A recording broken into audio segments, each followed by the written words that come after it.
Thank you, Kristen. So it is 4:03 p.m.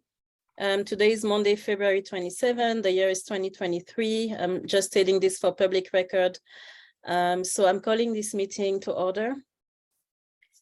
Good afternoon, everyone. My name is Angie Mvondo. I'm one of the commissioners on this Climate Action Commission for Yolo County. I would like to welcome my fellow commissioners, Yolo County staff, as well as Supervisor Provenza. We might be joined by Supervisor Ferrix, I'm not sure yet. Also would like to welcome the consultants and who will be our guest speakers today. Members of the public, thank you very much for joining us. There's going to be ample opportunities to provide feedback and public comment, and we'll try to be mindful of everyone's time. So as a reminder, this meeting is happening remotely. This is the last time this year, as far as we know for now, that the meeting will be online, meaning that we will be attending online. The meeting is recorded in compliance, once again, of the Government Code Section 5495(3)(e)(1), as amended by AB 361. So I think that we are ready for the roll call. And everything I just stated now is part of the first agenda item, but we're going to continue with the roll call and then follow items as they're listed in the agenda, the order in which they're listed. So Kristen, if you'll please do the roll call, thank you. Thank you. Starting with Commissioner Member Reed. Oh, you are muted. Well, okay, can you hear me now? Yes. I'm here. Thanks. Commissioner Dowdle. Here. Commissioner Ullman. Here. Commissioner Kim. Here. Commissioner Serena. Here. Commissioner White is absent. Chair Mvondo. Here. Commissioner Austin. Here. Commissioner Alvarez. Here. Commissioner Bennett. Here. And Commissioner Britton is absent. And our ex officio members, Sarah Morgan. Here. Camille Kirk is absent. And then Supervisor Provenza. I'm here. And Supervisor Ferrix is absent. Thank you very much, Kristen. So I suggest that we look at agenda item number 2. So we're going to do the land acknowledgement, and Commissioner Bennett will do us the honor. Please refer to attachment A. Thank you. Okay. We should take a moment to acknowledge the land on which we are gathered. For thousands of years, this land has been the home of the Patwin people. Today, there are 3 federally recognized Patwin tribes: Quechol-Dihi Band of Wintun Indians of the Calusa Indian Community, Quetzal-Dihi Band of Wintun Indians, and Yocha-Dihi Wintun Nation. The Patwin people have remained committed to the stewardship of this land over many centuries. It has been cherished and protected as elders have instructed the young through generations. We are honored and grateful to be here today on their traditional lands. Thank you, Commissioner Bennett, for leading us in the land acknowledgement. As a reminder, you can find this land acknowledgement on the Yocha-Dihi Nation's website, as well as some context around it. So let's move on to agenda item number 3, which is approval of the agenda. Fellow commissioners, do we approve of the agenda as we received it? One correction. Yes. Under supervisors, Supervisor Frericks is listed as District 4. He should be District 2. And it lists Don Saylor, who's no longer a supervisor. It should list me as District 4. Thank you for that. I was literally just typing you a note in the chat to point out that really big mistake. Thank you for catching That's okay. that. That will be amended. My apologies. That's okay. And my apologies as well, because I look at the agenda before it goes to everyone, and I did not catch that. Well, that's part that you probably wouldn't even notice. Well, only a supervisor would notice that. Well, I was slightly distracted. I'm just going to leave it at that. Thank you again. So Thank you. any other maybe feedback, comments on the agenda or something that needs modification? If there is not anything, do we have a motion to approve the agenda? I move approval. That's Commissioner Supervisor Reed. Thank you, Commissioner Reed. Do we have a second? Commissioner Kim seconds. Thank you. Any feedback, discussions, comment on that before we place it to a vote? No reaction, Kristen. I think we are ready to vote on this. Thank you. Commissioner Reed, Aye. Commissioner Daddle, Aye. Commissioner Allman, Aye. Commissioner Kim, Aye. Commissioner Serena, Aye. Chair Mbondo, Aye. Commissioner Austin, Aye. Commissioner Alvarez, Aye. and Commissioner Bennett. Aye. Thank you all for voting. So this motion passes unanimously.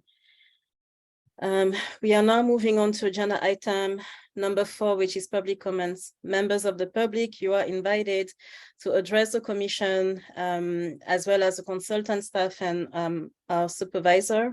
You have 3 minutes. Please raise your hand if you would like the floor.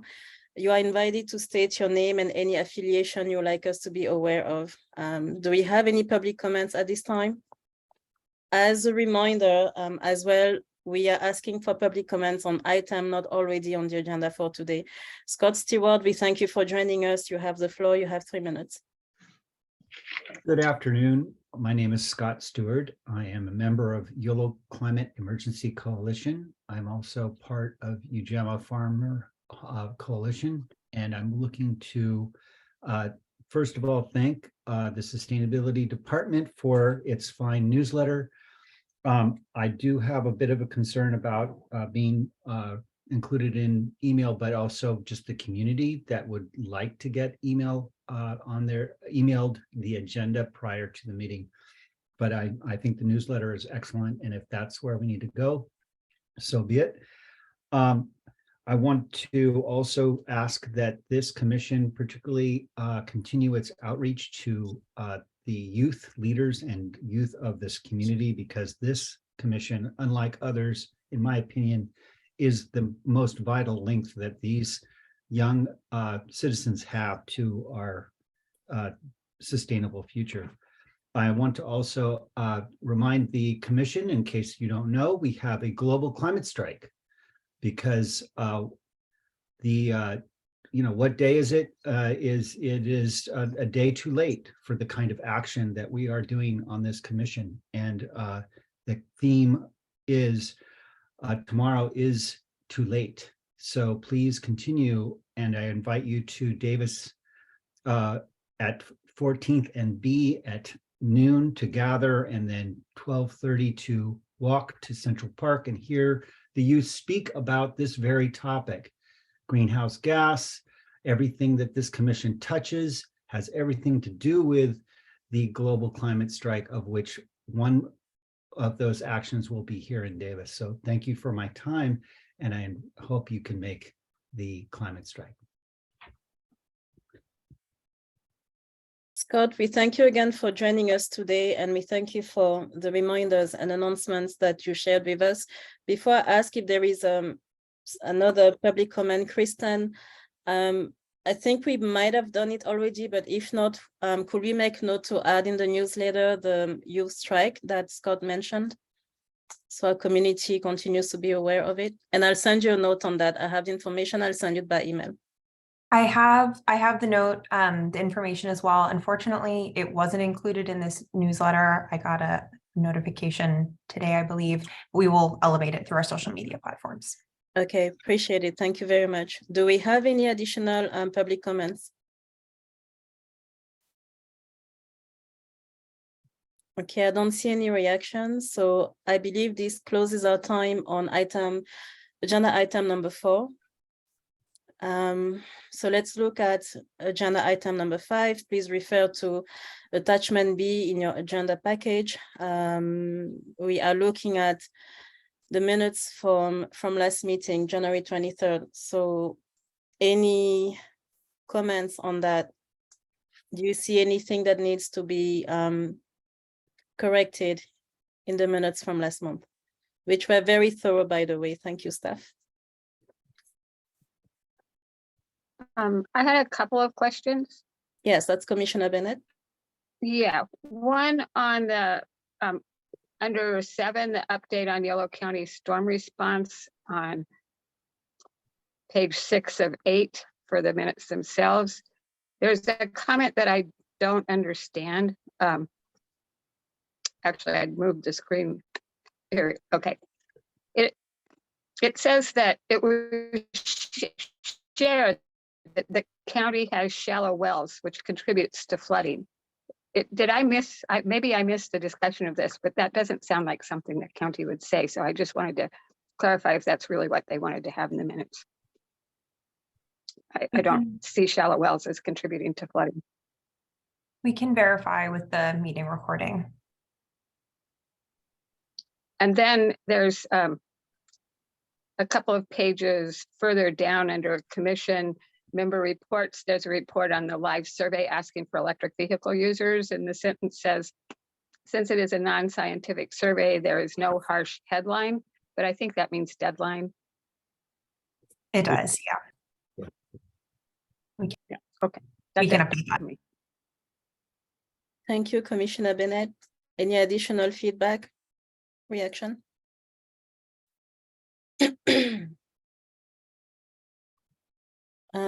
So I am going to make a motion. I move for approval of the minutes with the provision that they will be, the staff will check on the wording regarding the shallow wells, right, Kristen? Okay. And also there will be a corrections from page 7 of 8 from headlines to deadline. So motion to approve the agenda meeting minutes from January with those modifications in mind. Do we have a second? Second. It's Commissioner Bennett. Commissioner Bennett. Okay, thank you. Any discussions on this before we place it to a vote? I don't see any reactions. Kristen, we are ready to vote. Thank you. Commissioner Reed, Aye. Commissioner Duddle, Aye. Commissioner Allman, Aye. Commissioner Kim, Aye.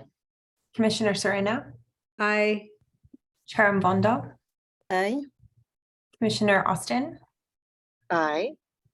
Commissioner Alvarez, Aye. and Commissioner Bennett. Aye. Thank you. So the motion passes. This concludes our time on agenda item number 5. We're now going to move on to item number 6, staff announcements and report. Kristen, you have the floor. Thank you. Thanks, Sanjay. So the first item, as you will see on our staff announcements, the time has come. The COVID Brown Act restrictions end tomorrow. And so starting March 1st, our commission meetings will transition to in-person. We have been trying to find a way to make this as accessible as possible and preserve opportunities for the public to participate in a hybrid virtual format. Unfortunately, the way that the Brown Act is set up, any commission member does have to attend meetings in person.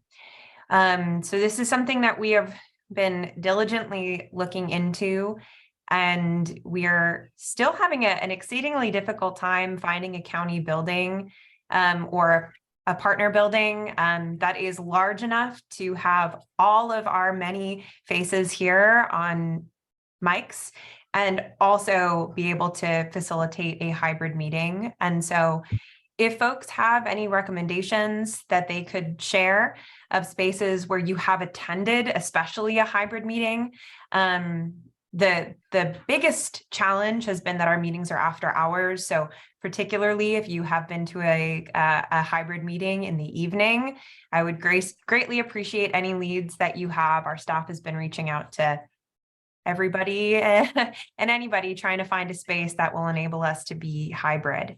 And so I see Commissioner Austin, you have your hand up. If you want to carry on, and I can comment about a couple of things. Yeah, I don't want to slow your flow. Great. And so I think that's just to say that we're looking into this. I think for this first meeting, we will be planning on likely a location in Woodland. I think that there are potentially opportunities to explore a dual location where we have folks meeting in two different areas, particularly if size or distance and travel becomes an option. But I think given our staff capacity, we are really hoping for one meeting space where we can all be together. So we will have an announcement and we'll share it obviously with everybody. It'll be in our agenda. And there's no requirement in the Brown Act for meetings to be hybrid, but that's something that is really a priority for us so that we can have members of the public call in to provide public comment via Zoom. So I'm going to leave this item at that for now before we continue with our other staff announcements. And Jay, is it okay if I ask Commissioner Austin to share her comment? Of course, thank you. Yeah, first of all, thank you for that hard work. You and everyone else is dealing with very similar issues. So thank you and your team for your tenacity. So I'll just highlight that because I'm not sure everyone can see it, but there is a comment from Chris Granger saying that DMA in Davis is evaluating several spaces in Davis. And I'm assuming that's an invitation to connect with them and see what resources they have looked at. And I'll just share a couple of perspectives. So I know that the Mayor's Commission on Climate Change has similarly sized group, and they met in state agency offices. And I might be remembering this incorrectly, but I do believe that in addition to offices in Sacramento, there are state agency offices in West Sacramento that might be able to accommodate us. So that's something to look at. I can't speak to the after hours concerns. And then again, academic spaces. So going not just at UC Davis, but looking potentially at community college offices. So all of those might be potential spaces, but as you are well aware, hybrid meeting spaces are at a premium because a lot of groups are dealing with a similar thing. The other thing that I wanted to highlight and ask about is, and I'll also say that, I'm sure that you're a liaison, but I'm happy to connect with folks at UC Davis and then I can ask the folks at Civil Well what they did for the meeting spaces for the Mayor's Commission on Climate Change. And then the other question I have is not just public participation. I am also pretty concerned about making sure we're hitting quorum. So another state agency advisory group that I'm on is dealing with a very similar issue, and we have issues with hitting quorum. So that is a challenge to my fellow commissioners. That, for example, you might, have health issues, or may want to participate virtually. You may not be able to count as quorum. There are some issues around that. We've also looked at being able to list, for example, if we had maybe a library at Knights Landing or a library in Clarksburg as one of our kind of other meeting sites, we could potentially say, oh, well, this location is publicly noticed and can include. So maybe you could have like a site in Woodland and a site in Clarksburg, or, the site in West Sacramento and a site in Knights Landing as an example for more than one space. And then the third piece around that, as what I was starting to highlight with folks, is we may have issues with hitting quorum. So I think that we need to think about what our contingency plan is, because it might just be that it's a very real possibility that we continue to not hit quorum because of the number of people who can participate in person. So we may want to re-examine our bylaws and kind of hit whatever or not bylaws, but whatever the governing document is around what really is a minimum number of people participating in person for us to pass things. So I'll flag that for future discussion. Kristen, you may have already thought about some of the things I've talked about, so I invite you to respond. Thank you, Bernadette. I really appreciate that. And the bylaws piece of things is something that we can certainly look into. And I think we've been thinking about having dual meeting locations. We've looked at a number of our library sites. And again, it's those evening meeting times is what has really been pretty tricky. Before I go on, Supervisor Provenza has his hand up, and we've spoken about this as well. So I would love to hear your thoughts and reflections. I was just going to mention that really the long-term solution, because it's just not our commission, but several commissions, for example, Aging Commission in Yolo County has a similar problem. We are tracking and have identified legislation that addresses this issue that would allow appointed or volunteer commissions to continue to meet remotely. Now, of course, it's likely that even if successful, that we're looking at a year away before any new legislation would take effect. And but I think it's worth pursuing and presenting an argument. And I told our county legislative representatives that Kristen would be a good witness on the bill when it is presented in Sacramento. And I think our supervisors are also willing to personally push for it, because it really makes a lot of sense. And in terms of public access, in a lot of ways, people have more access to a remote meeting than trying to cobble together an in-person meeting. For the Board of Supervisors, other elected bodies, that's different. But for volunteer commissioners, appointed positions, it really makes sense. So we're going to push for that. Thank you. Welcome.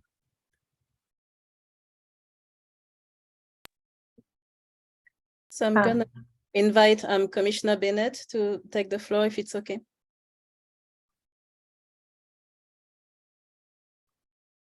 I think Commissioner Bennett might have a tech difficulty. So Suzanne, would you like the floor while Micah will reconnect?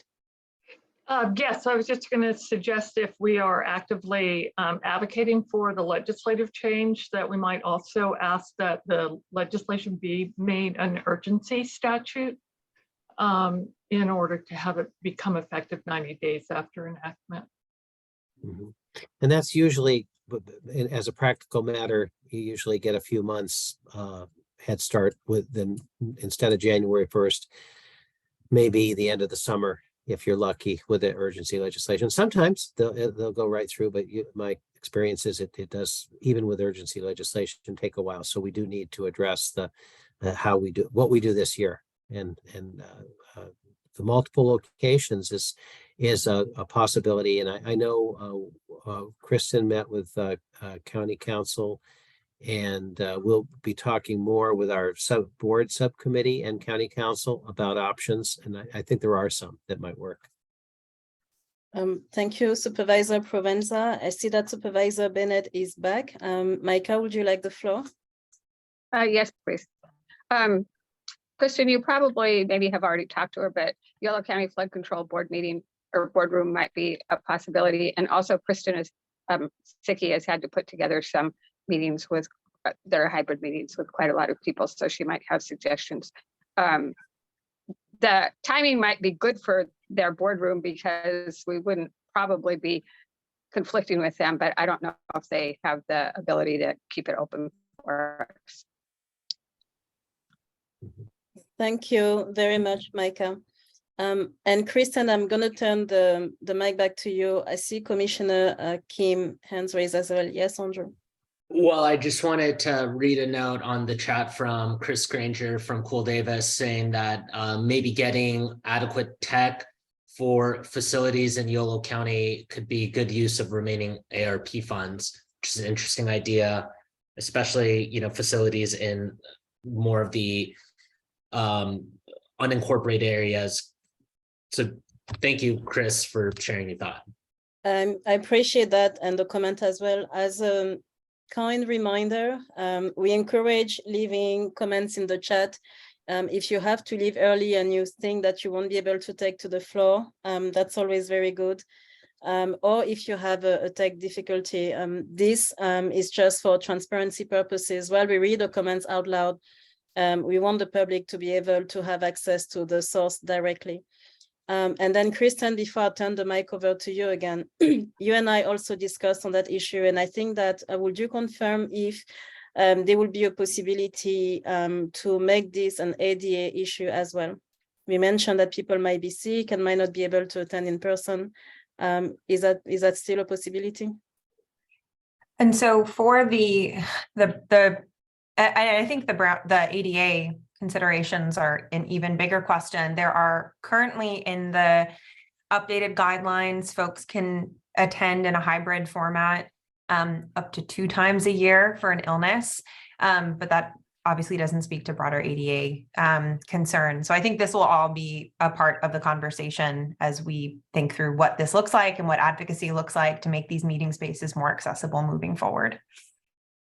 Okay, I thank you very much. So I would love to encourage our members of the public to be ready also to act on that. Kristen, since this is your agenda item, do you want to take public comments all at the end? I guess that will make sense after you've gone through the list of. Yeah, I think that would be great. Okay, thank you. And I'll go through our next 3 items very quickly because we have a lot on the agenda for today. So just the next piece is we are preparing to submit a Caltrans Sustainable Communities grant to support the Zero Emission Vehicle Action Plan. So this was based on the project description approved by the commission and the board, and the funding recommendation came from our ZEV or from our early action grant strategy. So I think a notable sort of change in how we have gone about writing the grant application is there was a heavy emphasis on this being a regional effort. We mentioned this a little bit at the last commission meeting, but just wanted to highlight that this is something that we've been working on really across the region, talking to our partners in the 4 incorporated cities with YTD, coordinating with Sarah and Yochidehi. And I think we really want to make sure that we are, of course, really thinking through what the needs of the unincorporated areas are, but the way that we wrote the grant application was really looking at underserved communities across the county and working together with all of our partners. There would be a formation of a regional zero emission vehicle task force that would make sure that all of these partners are talking together when we're going through the plan development process and implementation moving forward. So the grant application's due next week. And then we will find out about funding decisions this summer. So we'll be sure to keep everybody updated. But we're excited to hopefully move this project forward. And then another note, just to say that in March, we are planning to bring an updated version of the Yolo agricultural equipment retrofit project back to the commission for a discussion. Gretchen has been very busy at work doing a lot of research to really tighten up some of the questions that were raised about this proposal. And so we're excited to be able to move that one forward through the commission as well. And then the final note is that our past editions of the newsletter are now available on the website. This is something that was requested. And so at the bottom of the homepage, you can access all previous versions of the newsletter, see those resources. I do want to note is we are still having persistent issues with the sort of the server that manages the e-notifications. For whatever reason, some folks are just not getting the newsletter. It's not going into their spam folders. So if that is happening to you, please send sustainability@yolocounty.org an email so that we can coordinate with our IT team. We're also looking into additional servers, so like our services such as Constant Contact or something that might be able to host our newsletter in the event that we continue to have challenges with the internal IT system. I will leave our staff announcements at that, and I'm happy to take any questions or public comment. And also want to note that Commission Member Britton is now with us. Welcome, Ken. Supervisor Provenza, I see that your mic is on. Would you like the floor? No, I'm sorry. Oh, okay. Do you have any questions, anyone for Kristen at this time before we open the floor to the public? I don't see any reactions for the moment. Members of the public, you're invited to leave a feedback or ask a question. You have 3 minutes. Please state your name and any relevant affiliation. Any public comments? Yes, Chris Granger. Hi, this is Chris Granger with Cool Davis. I just like to comment on the application for the Caltrans grant. Cool Davis has been doing electric vehicle education in Davis for since 2011. And so we're glad to provide any support or insight to the application process. If you need a second set of eyes or anything like that, we're glad to help out in any way we can. I'm really excited to see a collaborative effort on electric vehicle work in the whole county. Thanks. Thank you so much, Chris. Yes, Chris, thank you very much for that offer. Any additional feedback or public comment? I don't see any reactions, so turning it back to the commission. Any final words on that before closing this agenda item? Okay, so I think this concludes our time on agenda item number 6. Kristen, thank you again, and Gretchen and Julia for all the work you've done on this. Let's now move on to agenda item number 7. I can feel the excitement in the room, so please refer to attachment C. We're going to hear an update on the climate action and adaptation plan progress from the DUDEC team. So you have the floor. Wonderful. Thank you all, to the members of the public, to the commissioners, Chair Mavongo, for welcoming us here today. I would like to share my screen if I'm able to, and hopefully everybody can see the PowerPoint presentation that I have up. Yes, we can. And would you mind please stating your name for the record? Hi, Jane. Absolutely. My name is Jane Gray with DUDEC. I was going to get to that in the introduction section.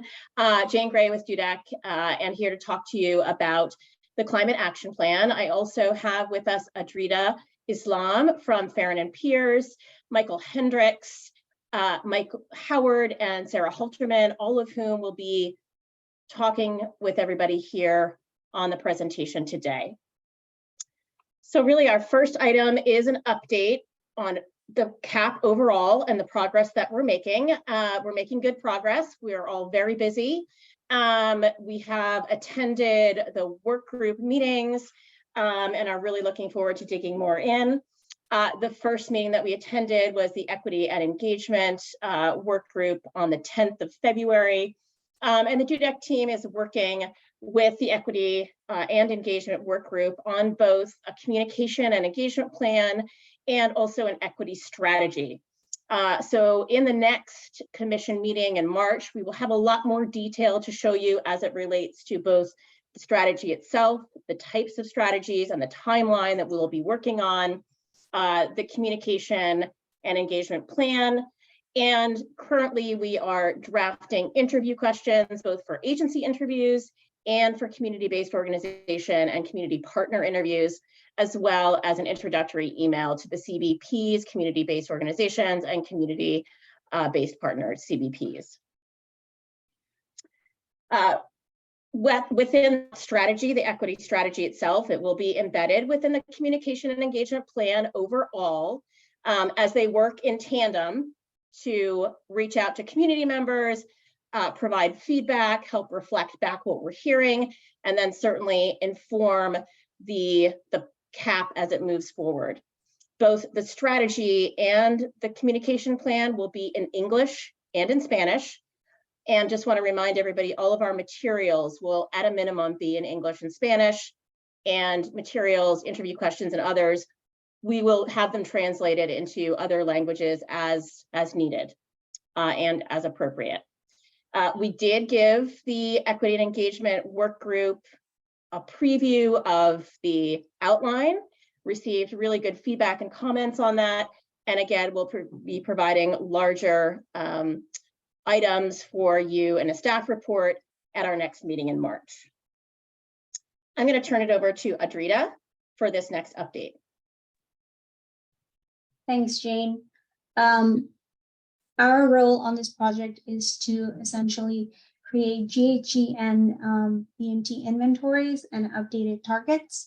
In order to do that, the first thing we did is take a look at the regional travel demand model and look at land use summaries and what is assumed in the future. So this is the first step we take is because BMT is directly related to land use, and the the type of land use and the concentration and the growth, everything changes BMT. So what we have done shown here is just look at land use that's included in the regional model by different jurisdiction, and what is the land use growth assumed in the future. So we are hoping to get feedback from the county regarding the amount of growth assumed in different jurisdiction and in an unincorporated county, so that we can move forward with the modeling approach. As you can see, probably the zoom images on the right is blocking your vision a little bit, but the model assumes an increase of 30,000 households in the county, with an increase of population by almost 65,000 and 30,000 plus employees and student increase. So we are hoping to get feedback on this, and if any changes are required, we would like to get feedback on that so that we can move forward with our VMT calculations. That's it. Thank you. Commissioner Britton. Just a quick question is, what form should that feedback take? I suppose you don't want it here online because that could get pretty tedious. Yeah. How would you like our feedback? Any form of email. I'm assuming they're going to come through Jane or Dudek at some point in person. We also have this disaggregated by different types of employees and disaggregated by traffic analysis zones, which are smaller zones that comprise of different jurisdictions. So we have shared the spreadsheets and the PDFs of figures with the county and with Jane, and we would, if the county has any feedback on that, we would need those before we start our final analysis. I see Kristen's hand is up, and certainly we don't want to have any serial meetings. So everything will need to be streamlined. Kristen, you can go ahead and opine on feedback. Yeah, I was going to say, if there's, this is obviously, we're just sharing, sort of the intent of this is to share a high level overview of some of the progress being made. If there's a, desire to have at a future meeting a deeper dive on this, we can certainly do that and have more of a discussion around it. If you have specific questions or comments, I think all questions, comments should go through me, I think, just to keep things really streamlined, and I can coordinate with the appropriate parties as necessary. But I'll leave it at that for now. So we can't go in contact with the Dudek team in parallel without going through you because of Brown Act constraints? For streamlining constraints, I think Yeah. I'm getting so many questions from so many different people, and as much as I can bucket them and keep them streamlined, that's helpful. Fair dinkum. Commissioner Reed, and then Chair Mavongo. Thank you. I just, at some point in the future, when we revisit the greenhouse gas emissions, I just wanted to see if we could have a conversation about how we're using the emissions inventory and strategically within the plan. We're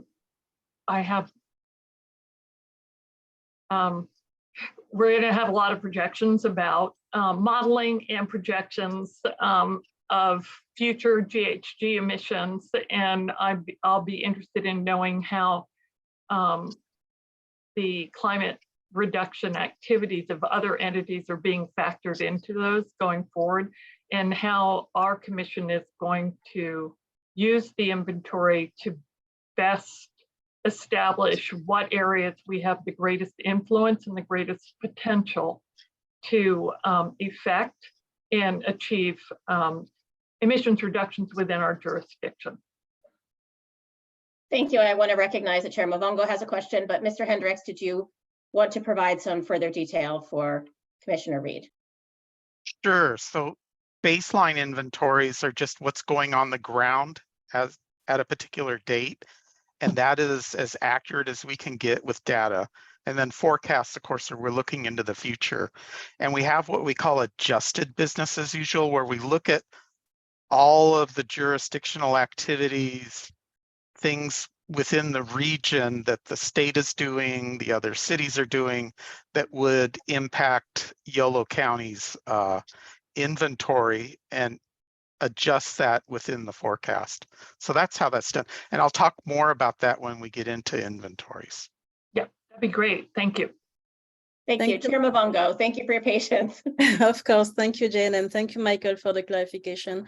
I would like to invite our my fellow commissioners to hold your questions for the end of the presentation. If you're able to, please make note of it. And I'm only suggesting that for to help our consultant, how can I say, make the most use of the time, and so we're able to be mindful of just our timing on everything. Thank you again, Jane. We are following your lead. Thank you so much. Appreciate it very much. Okay, I'm going to turn the next portion over to both Sarah and to Mike, and I will turn my mute button. Okay, thanks, Jane. Again, Mike Howard with the DUDEC team. So I'm just going to give a summary quickly about the Natural and Working Lands Ad Hoc Working Group meeting. We had a meeting earlier this month on February 21st. So the staff report on this item is attachment D in your packet. And this slide kind of highlights some of the key items we covered in the working group meeting. First, we reviewed the outreach interview questions. So that's attachment E in your packet. So we worked, the working group members worked with DUDEC to develop a set of outreach questions targeted towards the farmers and ranchers to start, to basically get a set of questions we're planning on asking during our outreach process. So those questions, you can see the list in your packet, focused on how climate change is affecting operations, how climate change is affecting their farm workers. And then also focused on a number of questions related to carbon farming, actions they may be implementing on their farms, and constraints or opportunities for implementing more carbon farming techniques. Related to that set of questions, we developed a preliminary list of strategies for natural and working lands. So that's attachment F in your packet today.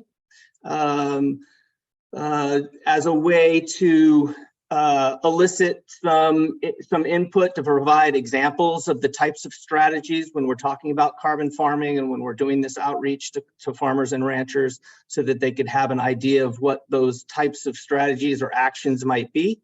That list was developed primarily from existing sources, such as the Natural Resource Conservation District. The NRCS has a number of strategies out there, and so we developed a list to basically get their ideas flowing. So that would kind of go with the set of questions. Again, that's attachment F in your packet. Some of those strategies and actions are related to carbon sequestration on working lands, such as cover crops, mulching, improved fertilizer management. And then there's a set of strategies and actions related to greenhouse gas emissions reductions on working lands. And then in the working group meeting, we also discussed the roles for the working group members and how DUDEC can support and make the best use out of that group. So let's see. Hold on, could we pause here? Because we've concluded with item 7 of sort of the high level update, and we're getting into the subsequent agenda items. Yeah, I was wondering how you wanted to do that, if we were going to run through the whole PowerPoint, or whether you wanted to stop and go point by point. Yeah, let's stop and close out agenda item 7, and then we can go into the feedback for the agricultural community outreach. Okay. And I'll pass it back to you, NJ. Okay. Thank you. And thank you very much, Mike. And I saw, Susan, that your hand was up earlier, so I was wondering if there is anything you wanted to react to at this time, or if you want to wait until we finish the presentation. forgot to take it down, but I was from my last comment, but I did have some comments in this area whenever it's appropriate to present them. Thank you, Kristen. Is it okay if we take a couple of questions right now, including one from the public? Yeah, and I think, so just to be clear, we've wrapped up the presentation portion for item 7. I think rather than creating several different presentations, the attachment is one presentation that covers all of the agenda items. So I think from here on, we'll go item by item through the rest of the agenda. So let's take questions now for the first portion. Okay. So I will do something. I see Commissioner Britton's hand raised, and also Commissioner Kim. So let's start with Andrew. Your hand was raised first a while back, and then we'll go with Ken, Susan, if it's okay. Commissioner Kim, you have the floor. Thank you. Thank you. It'll be quick. This was in regarding the chart of like the population growth projections. It was just interesting because that popped out of my eye was that the student population growth outside of Davis was greater in like West Sacramento and Woodland than in Davis. I'm wondering, did you check in with like the cities on if this projection is on par with what they were thinking? Or, I mean, how did you, I guess the question is, did you verify with the municipalities? So these numbers are from YCCAC's projections using the YCCAC model. So this is from their 2020 MTP SES, and it's obviously goes through all the jurisdictions and somewhat vetted, but this is YCCAC's projections, not the city's projection. And I just want to make clear that these students number also include like students, high school students, middle school, elementary school. So any number of students and not just university students. So it includes any student population. Got it. Thank you. Thank you. Commissioner Britton. Yeah, I was struck in reading the questions for Ag Outreach that they appear on a first read to suppose a fairly high level of interest, engagement, and understanding of sort of the transition that agriculture is expected to go through. And I have no idea. I don't know the community that well. And I don't know whether how many of our farmers in the county would be in that category of pretty informed and engaged and understand about alternatives and, you know, have thought through whether they can really reduce diesel. They've been doing this because they do this and they've learned and they're doing the things. And I'm just wondering how sophisticated our community is and whether the match between the fairly sophisticated questions and our community has been vetted and thought through. I mean, I know that's what the working group does, and I just want to hear a little bit more about how that match was done.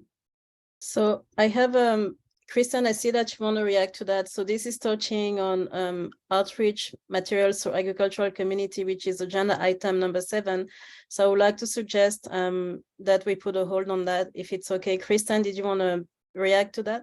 I was going to be an agenda stickler and say if we could close out item 7, the general update. I think we did one slide too many. So if we could close out item 7, take public comment, and then move to agenda item 8, and then I can provide some additional context to kick us off with that when the time comes. Okay. Perfect. Thank you very much. Sorry about that. It's okay. I understand the anticipation. So I will ask Commissioner Reed and Bennett for your patience. I will turn this agenda item 6 to the floor. We have a comment from Scott Stewart. I'm calling your name, Scott, because I saw you left something in the comment. Would you like the floor? If yes, please raise your hand.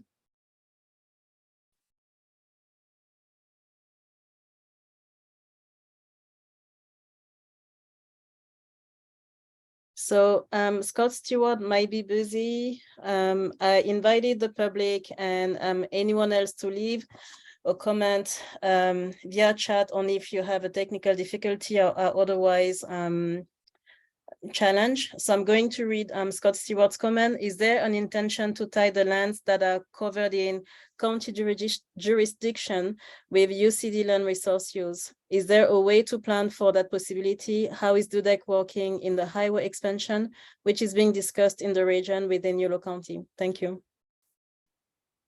Any reaction from DUDEC before we move on to agenda item 7?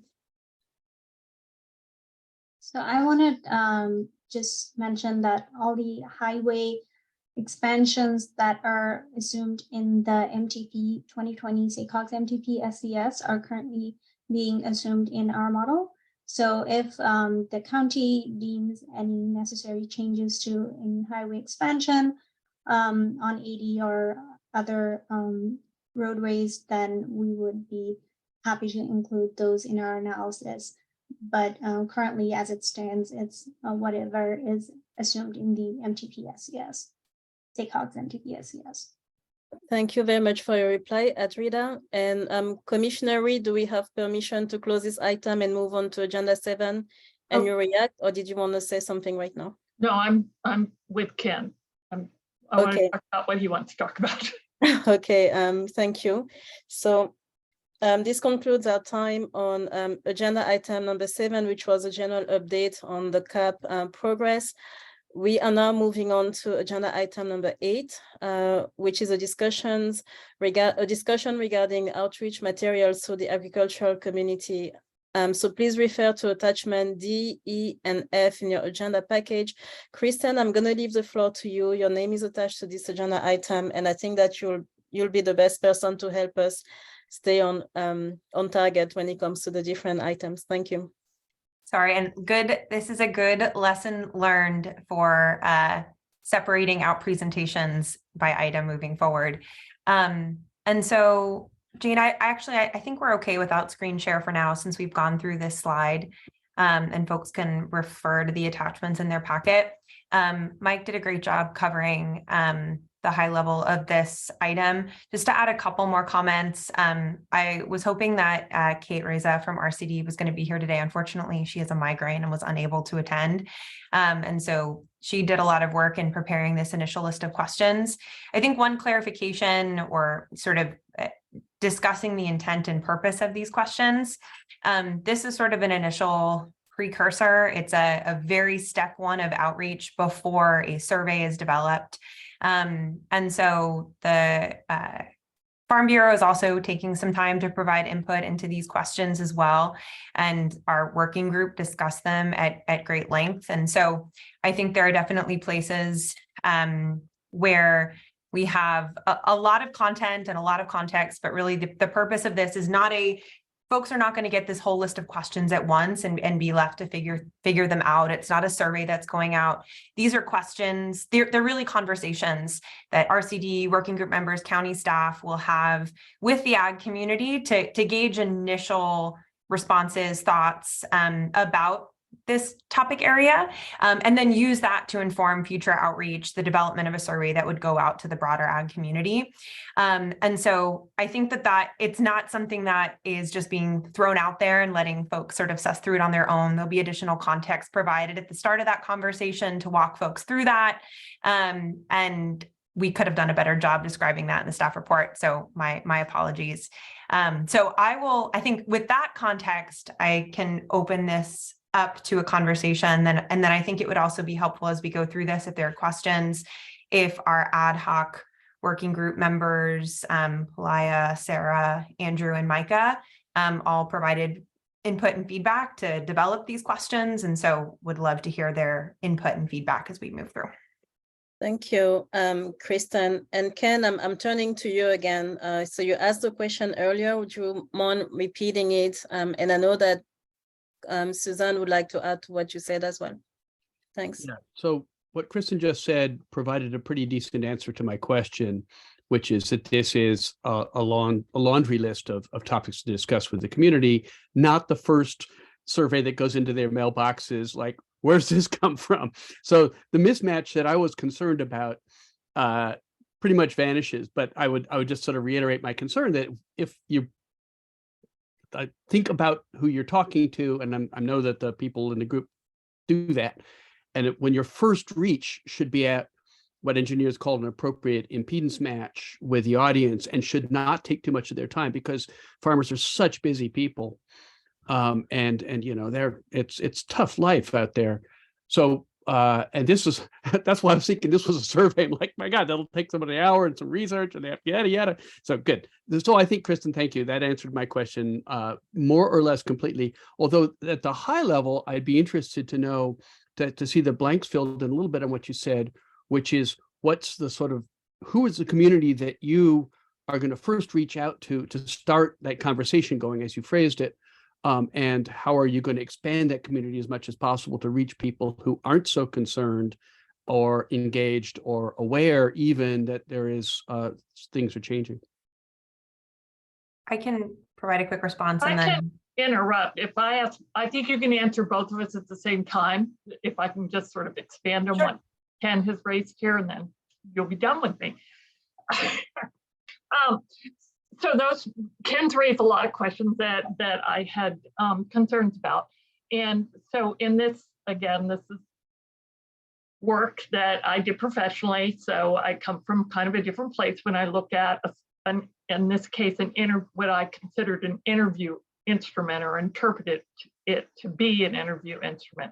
And when you're doing a strain of qualitative followed by quantitative research using the qualitative outcomes to help design the survey, and the ways that you use it are not only sort of collectively understanding some of the preconceptions and levels of awareness that you're dealing with and understanding, but you're also developing a vocabulary based on how the respondents reacted in the conversation and what vocabulary they use that's meaningful to them to express their opinions. And it's very important that you have that knowledge in order to draft a survey that's going to be meaningful, either in writing or if it's delivered over phone in a phone bank situation. So I was concerned, and I also, in the framework of such a study, the quantitative based on the qualitative results, I would be interested in the universe, the sampling, how it represents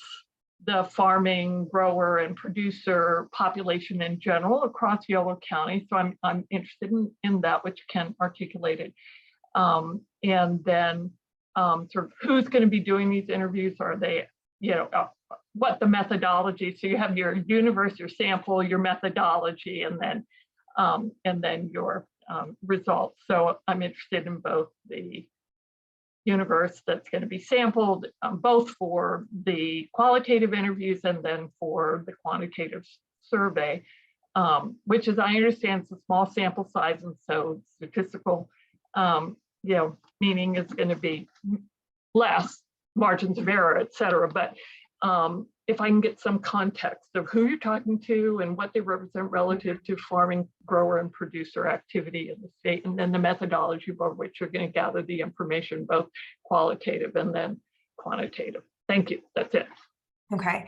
Well, let me try to answer both of these questions together, and then I'd love to punt it over to Mike and Sarah to hear your thoughts on the process as well. So one, RCD would do a fabulous job of answering this question, but I will try to do it justice. So I think at a very high level, RCD has incredibly deep, rich, long-standing relationships with the ag community in Yolo County. And so they've been really thoughtful in thinking through how we approach outreach. Sort of the way that we have thought about it is we do sort of these initial conversations with a range of folks, as we've been talking through the Natural and Working Lands ad hoc working group and expanding this capacity. We've thought about large scale growers, small scale and organic growers, the ranching community, and folks representing farm workers. And so the sort of thought is, how do we address all of these various communities, the variety of ag that exists in Yolo County? So there would be initial round of these high-level interview conversations. This would inform the development of a survey that would be distributed through RCD and the Farm Bureau's network, so to a much bigger range of, trying to hit as much of the ag community as possible in Yolo County. And then the intent would be that there would also be roundtable discussions as we move forward with different subsets of the population. So for example, a roundtable with rice farmers, with, almond growers, et cetera. So these are all the sort of multi phases of things. Is sort of, this is step 0 of let's get this high level. What is the feel of the community? How do we, what are the thoughts on these strategies? And let's take it from there and develop out a much more sort of robust outreach plan. And this also links to DUDEC is also working on the communication and equity strategy that will sort of think through our full plan for how we do outreach. And so I think this is, again, drawing on RCD's network, having a diverse range of folks involved. RCD will be a constant in these interviews with, I think, county staff and natural working lands ad hoc working group members joining as appropriate and as capacity allows. And then obviously DUDEC will be taking the results of these interviews and conversations and using this to inform our steps moving forward. So that's not a full answer, but I think that's where we're at right now. And Mike and Sarah, anything else that you want to add to this discussion? No, you covered it really well there, Kristen. I think one of the things on that slide I presented too early there, that it did show the last bullet on there was kind of role of DUDEC in the working group. I think certainly with the outreach to the farmers and ranchers, I think everyone agreed there that the working group members and the RCD should be the face of the outreach and not a consultant, not me. Just because some of the things Ken talked about, knowing the language and the vocabulary, and Suzanne talked about. So being someone who's more familiar with that group, being the face of the outreach, rather than some consultant they don't know from anyone else. And then your other point, Kristen, about integrating this into the overall outreach and engagement program, that's going to be part of it as well.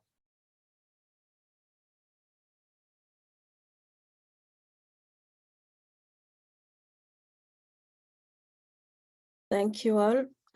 Commissioner Dattel. So I have a different question. So when I was self-educating about this whole topic, I read about AB 1757, which is the state legislation that was signed by the governor in 2022 about setting specific targets for carbon sequestration on California natural and working lands by January of 2024, which is not very far off. And then by January of 2025, reporting on methodologies for measuring what's actually being accomplished. So since we have this state legislation in place, I'm thinking some discussion of that might be important to let the people answering these surveys and having these discussions to know that the state is ramping up to do more on that, because it might modify how they would answer certain kinds of questions. So I'd like to see some discussion of that legislation and what's happening at the state level on this subject.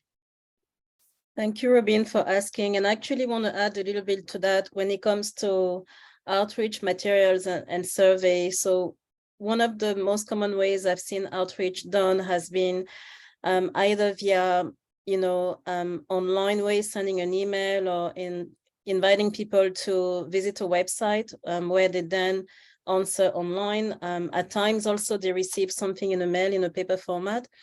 But one of the points that has been raised since the commission has been in existence is also the importance to be able to meet people where they are. And when it comes to the farming community, we keep hearing both from the farmers and from their advocates how it is very challenging for them to show up in person to provide feedback, to answer questions. And then when it comes to doing so online, I'm not sure that will be, if we have more options to present, I think it will really be helpful for the work. So in addition to what Commissioner Dattel just shared, my question to DUDEC, and I guess to to us as people serving the county, is there also any plans to be able to have an actual, what I mean is a live conversation with the farmer, not just something in writing where they answer your questions, but where they're able to ask clarifications or get from you help in understanding some of the legislative pieces that are currently in discussion. Is there any reaction to what Commissioner Dattel shared and what I just asked? I can speak to the first point, or the maybe. So I would love if anybody on the DUDEC team wants to comment on AB 1757 and your thoughts on how that will be integrated into the process in terms of opportunities for meeting farmers where they're at. Heather at Yolo RCD is already thinking through. She attends regularly a number of in-person meetings through either the Farm Bureau and different like ag affinity groups and growing associations that she's planning to do presentations at and allow folks the opportunity to ask questions about our process. And so identifying the meetings that we want to target for those types of conversations and is something that we are thinking through. We've also mentioned this idea of doing focused roundtables with different groups of producers. That's something that we'll also be developing a framework for and thinking through how many of those we want to do. We're sharing sort of the high level discussions and the framework, and all of the details are going to be filled in over time, but absolutely trying to make things as accessible as possible and meeting the farm community where they're at is something that we've been really prioritizing. Thank you, Kristen. Commissioner Dattel, did that address and answer your question or concern? Sort of. I guess I just I'm concerned that we are paying attention to what's going on at the state level and sharing that information with the people that were asking questions about, well, what would you do? And I think if they're not already aware of what's going on at the state level, that needs to be part of the discussion. That's all. Thank you, Robin. And I've personally made a note of your concerns. So I think that collectively we'll make sure to center that action as well as we're moving forward. Kristen, you have the floor again. Oh, I was just going to ask if there was any comment, anybody on the DUDEC team wanted to comment on 1757 at all? If not, we can also make a note. I would just say that certainly there's a lot of activity at the state level regarding natural and working lands. I mean, California Air Resources Board 2022 scoping plan. There's a big emphasis on carbon sequestration. Sarah's going to talk a little bit about that in the next agenda item. And so with regard to the AB 1757, certainly that and other things would provide interest, good context when we're doing this outreach. So I appreciate you providing that reference, and we'll incorporate that with the other things we've been looking at. Yeah, we can definitely include that in our outreach. Is that something, Kristen, you would want us to coordinate with the RCD on before they start their outreach? I think it's important definitely to give it the legislative context and understand what's going on at the state level. I also just wanted to add that we also are planning to frame this with keeping in mind co-benefits too.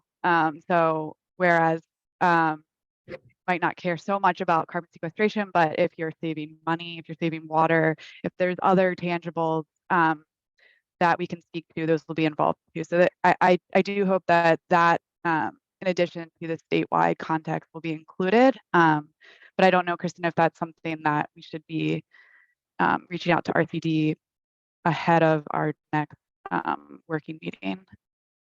Yeah, I'm chatting with RCD next week, so I can flag this for them before the meeting. Okay. Sarah. And thank you, Sarah, for that additional piece of information as well. Supervisor Provenza, you have the floor, and Commissioner Reed, your mic is on, so if you like the floor, please let me know as well. Supervisor Provenza.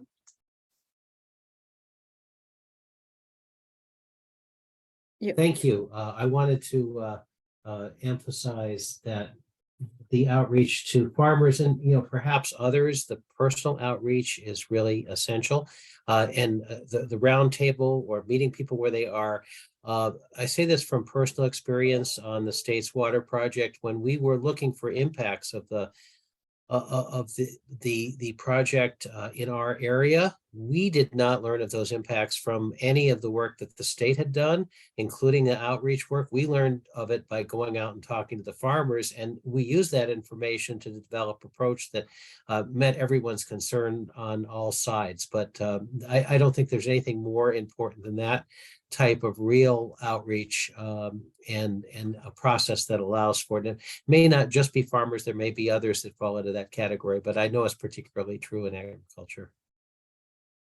Thank you. And for clarification, Supervisor Provenza, when you say personal outreach, is that a direct invitation to commissioners to leverage their network as well? I'm sorry. When you mention a personal outreach, is that a direct invitation to commissioners to leverage their network? Send out personal invitations? Yes, absolutely. Yeah, I think real outreach as opposed to check the box outreach. And but I think we all know the difference, and that's not what this was something that was really important in setting up this commission and this process to the county. Indeed. Thank you very much. Thank you. Commissioner Bennett. Yeah, those are interesting comments in light of the discussion that, that Commissioner Reed mentioned, and I think the direction we were going, which was to use this first interview template, let's say, to understand how we could do an expanded survey where we could get, so the first survey is for the in-depth personal communication that I think Supervisor Provenza was recommending, and then we would still have the opportunity to try to do some quantification of the farmers that were out there and were willing to try things and what they thought through a broader survey where the terminology and how we set it up would be informed from those interviews and the vocabulary that we heard and the understanding that we heard. And so as far as Commissioner Reed's question then about sampling strategy for that kind of survey, we are looking at getting a hold of demographic data for our agricultural community in Yolo County. What are the different sizes of farms? How do they differ in how they answer? Do they have differences in their concerns, which is all important to making, all that information is important to making projections about the potential for farmers to take up the practices and ways that we can help them. So that will be another part of what we're looking at is a sampling strategy, but it hasn't been defined yet. Thank you very much, Commissioner Bennett, for that information. Commissioner Kim, and if Kristen or anyone from the DUDEC team would like to react, please remember to raise your hand. Thank you. Commissioner Kim.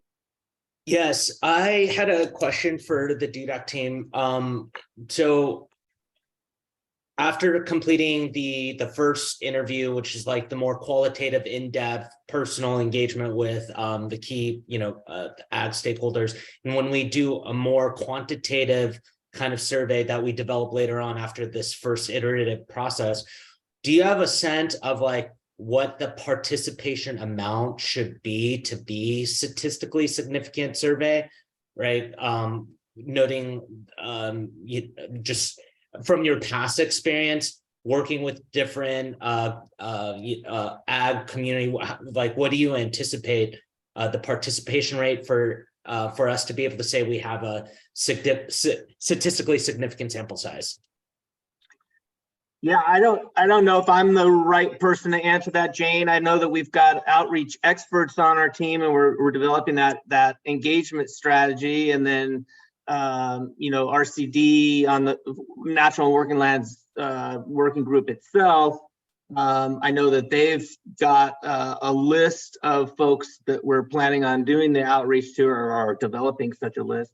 But in terms of your question, Commissioner, about statistically significant and how many people or what fraction of the farmers do we reach out to, I don't know that we're there yet to answer that question yet, but I don't know if Jane has anything else. Jane? Yeah, so I think we've zeroed in on the agricultural community, and that's one sector of the population that we're looking at, right? And so I want to pull back a little bit on the communication strategy and the equity strategy overall, in that every single component of what we're going to be doing in terms of the equity and engagement will be personalized. So we are, it's a fairly stratified way that we typically go about both the communication and the equity components of these. We first get personalized interviews with agencies, community entities. Those then inform sort of the arc of how the communication engagement and the equity is going to move forward. That also informs the survey questions. And those survey questions will be, yes, online with QR codes, but they will also be in person at community events, whether that's at migrant centers or libraries, whether that is at food banks. There's a personal connection when we have an opportunity to walk through those survey questions. And so that will happen, the Natural and Working Lands Committee, and that will happen outside of that in various centers within the community. So there'll be that dialogue that happens. We're going to need to take a look at the, where people are in the agricultural community, the number of small farmers, the number of, large growers, the industry groups. And I think we're going to need to suss that out as we move forward through these different groups and populations. So I can't give you, a hard and fast number right now, because we really need to better understand the populations overall that we're going to be working with for us to make by sector and by community statistically significant prognostications. But that's forthcoming and will be included in the communication plan. Jane, thank you for that precision. And then just as a general, I want to say reminder, so we have 2 additional discussions coming up with the DUDEC team, one on carbon sequestration and then the other on consumption-based inventory. So Commissioner Reed, I see that your hand is raised, and I think that after you, we will open the floor to public comments. Thank you. Thank you. I just wanted to clarify that I understand we're dealing with a small universe. So what happens, statistical computations, it's a mathematical issue, but you would need a sample size of like 500 people to get to plus or minus 4%, 5%. I'd have to look at the chart. But what happens then is that you break it down into smaller and smaller groups, and there will be statistical significance at some point. And I'm sorry I sort of introduced that to the conversation. Isn't going to make any difference, because it'll be so unstatistically significant relative to a mathematical computation that we just have to accept that. So this is what we heard from all of these small farmers, or as many we may have 10, we may have 20, I don't know, but it'll be very large. The variation, the plus or minus, is going to be very large than smaller the numbers of the sample size you get. So at the end of the day, the process, I have no problem with the process whatsoever. I think that that's the appropriate way to take it and to understand, the numbers that we're working with and whether they're statistically representative of the larger population at some point is going to become irrelevant. Well, I thank you for managing expectations, but also helping us with thinking of a method to get an estimate on the amount of participation and response we can expect. Commissioner Alvarez, thank you for offering a comment. We're listening to you. Yeah, trying to answer to Andrew's question. I have some experience doing service with farmers and ranchers. Once you identify the sample population, for instance, say Farm Bureau members or members of the RCD network, then you aim for a 30% participation. Not to establish statistical significance of any particular answer, but at least to have enough representation from your sample population. That's kind of like the ballpark. Thank you very much. This is crucial information to keep in mind moving forward. To Jane and to Commissioner Britton, would you please be a little bit patient? I would like to open the floor to public comment, since I promised to do that earlier, and then we will come back to you. Do we have any comments from members of the public at this time before we resume the conversation with the commissioners? Okay, so I don't see any reactions for the moment. Ken, you have the floor. Thanks for your patience. I didn't need much patience. I want to just raise the question not only of sample size, but of potential biases. And I know DUDEC team has experience working in pretty conservative parts of the world, and I'm wondering how they approach the problem of farmers being often fairly politically conservative and maybe having some profound biases when it comes to climate questions that might limit participation either in a survey or in taking action, which is really what we as a commission want to encourage. So I'm wondering how DUDEC thinks about maximizing the uptake across the spectrum of climate concern, including hitting some people who are going to be very, very skeptical that there's even a problem to address. Thanks. So I think bias cuts across everything. I don't know that, I mean, I understand sort of the point you're making, but I think we need to be really careful in languaging questions and, you know, providing context as we move forward with our surveys. I think generally there's an understanding that climate has changed and we're experiencing that. I mean, we have worked in many agricultural communities throughout the state, and there's more of an acknowledgement, frankly, that they're being impacted by climate. So I think, you know, there's a lot of opportunities. We want to pull back on certain types of languaging, which we know is really unnecessary, right? I think we need to just be careful about the language that we're using and talk to people in ways that are relatable and that they are interested in engaging on. So that's a strategy that's been successful for us in other communities. And then on the, I would say just add to that on the adoption side, which you kind of hit on that, Ken, like how much the farmers might adopt some of these strategies. I think Commissioner Alvarez in our working group meeting brought up the good point that we would identify the set of strategies they apply to the set of working lands, but then might use sort of adoption percentages, say 10% or 20% adoption of that strategy as a way to project, because as the commissioner pointed out, it's hard to anticipate adoption of some of these strategies by farmers. Thank you, Mike and Jen and Ken for your questions. So this is definitely food for thought. And that was, I believe, a robust discussion on this item. So I suggest that since we don't have further reaction on it, let's close agenda item number 8, and let's now move on to agenda item number 9. Let's discuss updates.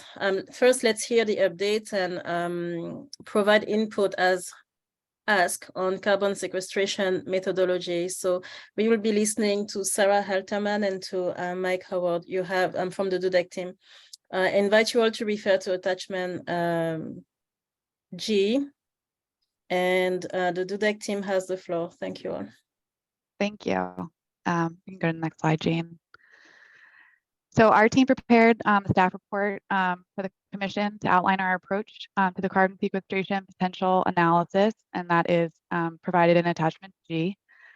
To give you an overview, the county's goal is to achieve net negative carbon emissions by 2030, which we've acknowledged this goal is very ambitious, and it aims to achieve carbon neutrality 15 years earlier than the state's neutrality goal established by AB 1279.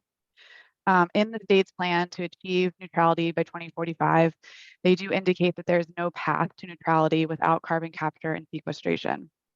So this includes use of the state's natural and working lands, as well as use of additional methods such as mechanical direct carbon capture. And so consistent with CARB's findings in their scoping plan, the county does have opportunity to approach their net negative goal through use of sequestration strategies on the natural and working lands. Next slide, please.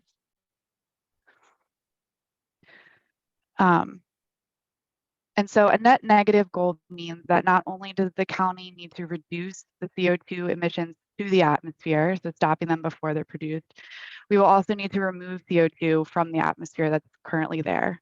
So even if Yolo stopped release of all their emission sources, we would need to incorporate capture and sequestration to achieve that net negative goal. Carbon sequestration, pictured here, is the process of removing carbon dioxide from the atmosphere and storing it in carbon pools. Natural and working lands are examples of these terrestrial carbon pools where vegetation such as trees, crops, and grasses will uptake CO2 during photosynthesis and store the processed carbon as biomass in biomass in below ground soils. So to assess the carbon sequestration potential of the natural and working lands in Yolo County, our team is going to work with RCD to map the existing land use and land cover types within the county using GIS and spatial data. Through the community outreach with landowners and producers that we've been discussing today, we're going to be summarizing what existing sequestration strategies are currently in practice within the county on these lands. Doing this, we're going to be able to identify the gaps and additional opportunities that exist. Once we have a summary of the available sequestration strategies, we can use published sequestration rates, which I have here on the slide, is usually in metric tons of CO2 per acre per year, together with the associated land cover acreages to quantify sequestration potential across the county. So as Mike just mentioned, a good point that was brought up during the first working group meeting is that it would probably be helpful to provide different sequestration potential scenarios. So we are developing a guide ultimately for landowners to use to outline the available strategies, but since these are largely voluntary, we can't be sure the full extent of future implementation. But we can give a sense of what realistic sequestration scenarios are and what the maximum potential could be in a perfect world with 100% participation. And that's what I have for that. Okay, thank you very much, Sarah. Any reactions from the commissioners, clarifying questions for the DUDEC team on that? Yes, Commissioner Bennett.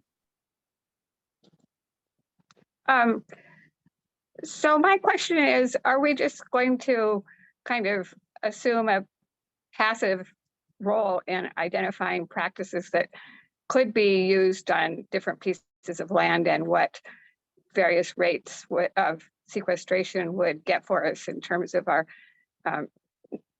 net negative carbon? Or what I'm thinking that we need to look at is do that same analysis of what the sequestration potential is, but look at what rates of adoption of the different practices in different places need to be done in order for us to meet our goals, and take on the role of also figuring out what kinds of incentives or other activities that we need in order to entice farmers to engage in the practices that are required to get to net negative. And I wasn't sure from reading this if we were looking at that kind of approach, or looking at the incentivization that we might need as a role for DUDEC on our commission, or if it's just quantifying the potential. Thank you. I think that's a great point, and something that I think I want to chat more about with the working group of what the opportunity is for incentives, because I think when the question of participation comes up, that's the first thing that comes to mind is how do you excite people to do these things that are otherwise voluntary? And I think explaining those co-benefits is a good way, but that only goes so far. And so I do think that there is opportunity to talk about these incentives. And I think to your first point of seeing how we reach the net negative, so kind of working backward from a goal, right, from the zeros, like what are all the strategies we would need to get to reach that zero?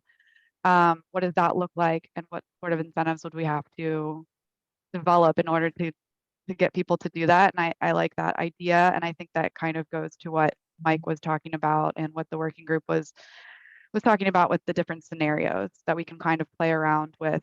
What's the worst case if nobody decides to participate? Where are we? And that would probably just be whatever the emissions inventory would be.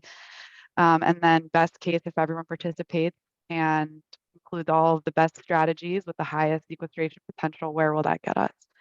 And so I do think it's an important question of these, how much can we do with incentives, and where is that coming from? What do those look like? And I believe, I'll have to look back at the outreach questions, but I believe And maybe they weren't clear enough, or maybe they could be clearer of just asking, what is it that you would need in order to make these changes? What would you need to see? And what would you need from the county? So thank you for your question. Thank you, Sarah, as well, for your answer. I want to emphasize something you said, which is the importance of being able to speak from your collaborators' perspective. And what I mean by that, from the farmer's perspective. So when we're talking about our carbon sequestration goals and how to engage them in the process as much as possible, I think it's important to, like you touch on, highlight, one of the reasons is how they're impacted by the current practices, but also the immediate benefits for them if they're able to significantly contribute to the process. Something to keep in mind also will be always being mindful of already the workload they have and the challenges, and be able to come to them, not expecting them to give us the solution about how they can best contribute, but really show them that we are aware, have done the research, and give options, of course, in ways that will be hopefully as accessible as possible for them. And then the last thing, we've been touching on that, front, left, and right, left, and center, resources that can help, right, in this process. So many of our residents, not just farmers, don't really have time to be appraised and dissect all the information that is out there. So if that's something that we could do as well in letting them know when we engage, and here's an additional resource that could help with that, I think that'll go a long way. It's 5:34. I want to mention with Commissioner Ullman permission that Commissioner Ullman has to leave early today. So Mark, I would like to invite you. You're going to have the floor, but if after you've spoken, you have more to ask and say, please don't hesitate to react, and I'll make sure to have you go first. You have the floor. We're listening to you. Thank you. Yeah, thank you. I'll probably have several questions to submit offline, so we don't take up time during this hearing, but I know this is going to be a highly data-driven question. And so one of the things I wanted to look at here really quickly was, and I see it in the staff report, that quantifying the county's current natural working lands carbon storage would provide helpful context. It seems to me that it would be more than helpful, because there's a certain amount of capacity, carbon storage capacity, in a given land area of land, and depending on what's growing on it. And how can you determine what the headroom is for additional storage if you don't have some baseline data to base that on? And that would be just one question. I think that we're going to be running headlong into the business objectives of the farming community, who've got significant challenges in terms of raising crops. And unless the solutions we're presenting are congruent with what they seem to be, what they want to be doing, you're going to have a tough time in convincing them that they're going to stop and do it. It's going to involve a tremendous monetary cost.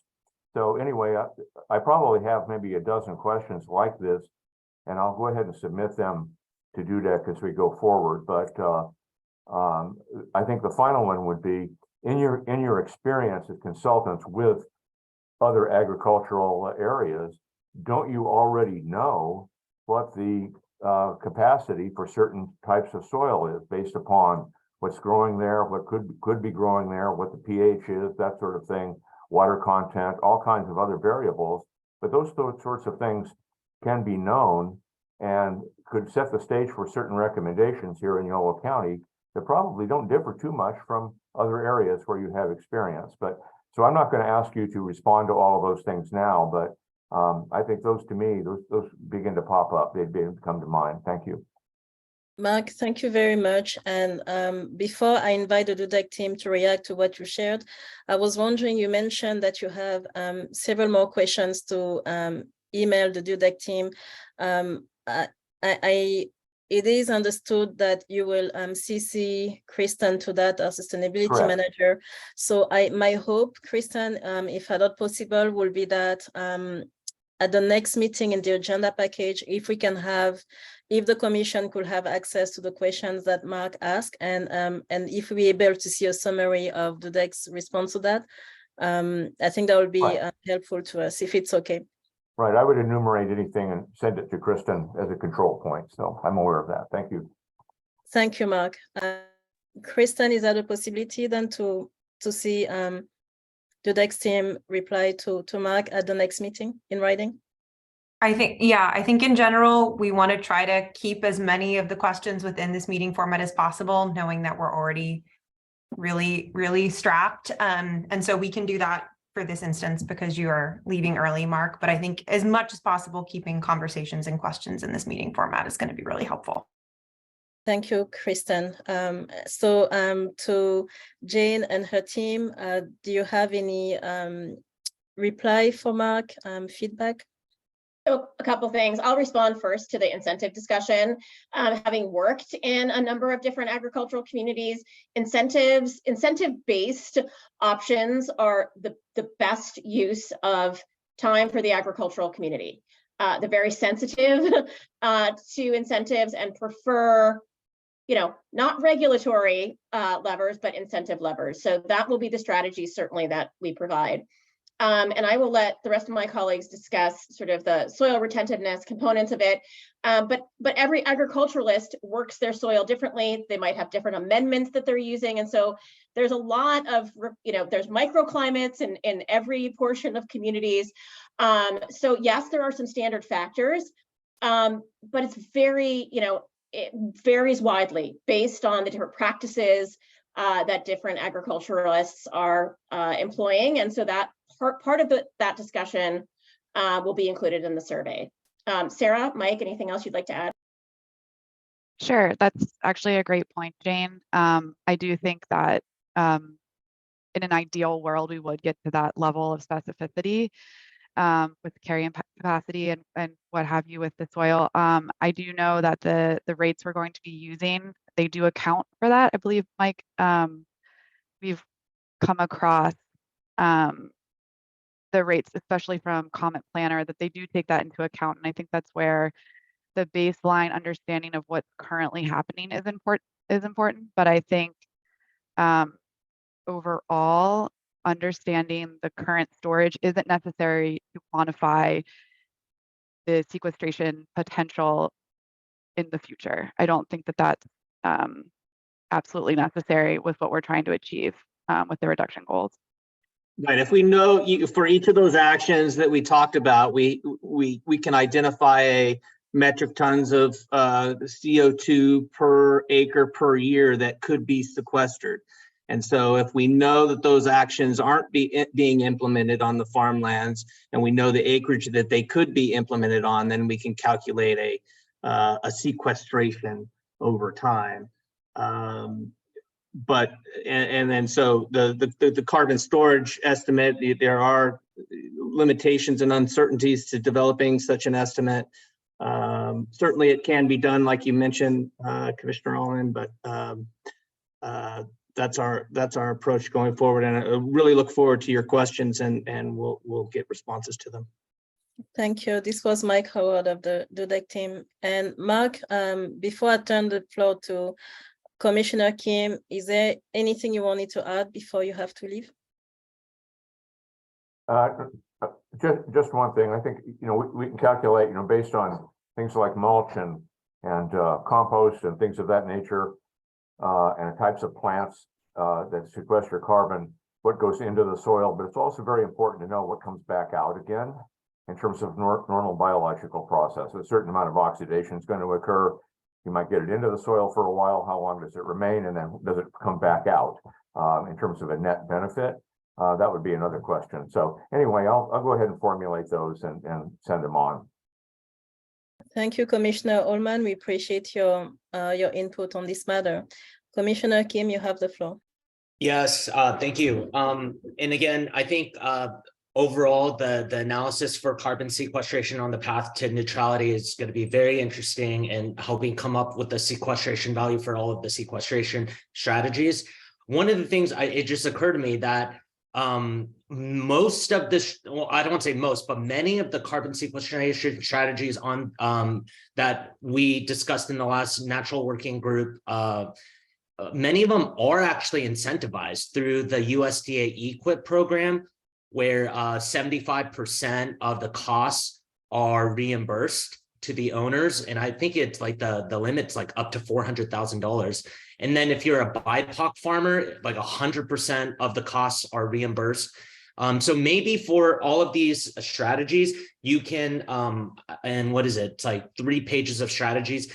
You can add another column and say which one is EQIP reimbursement value and what that reimbursement value could look like and what the instructions are to get reimbursed. So then that probably would make it higher on the farmer's list.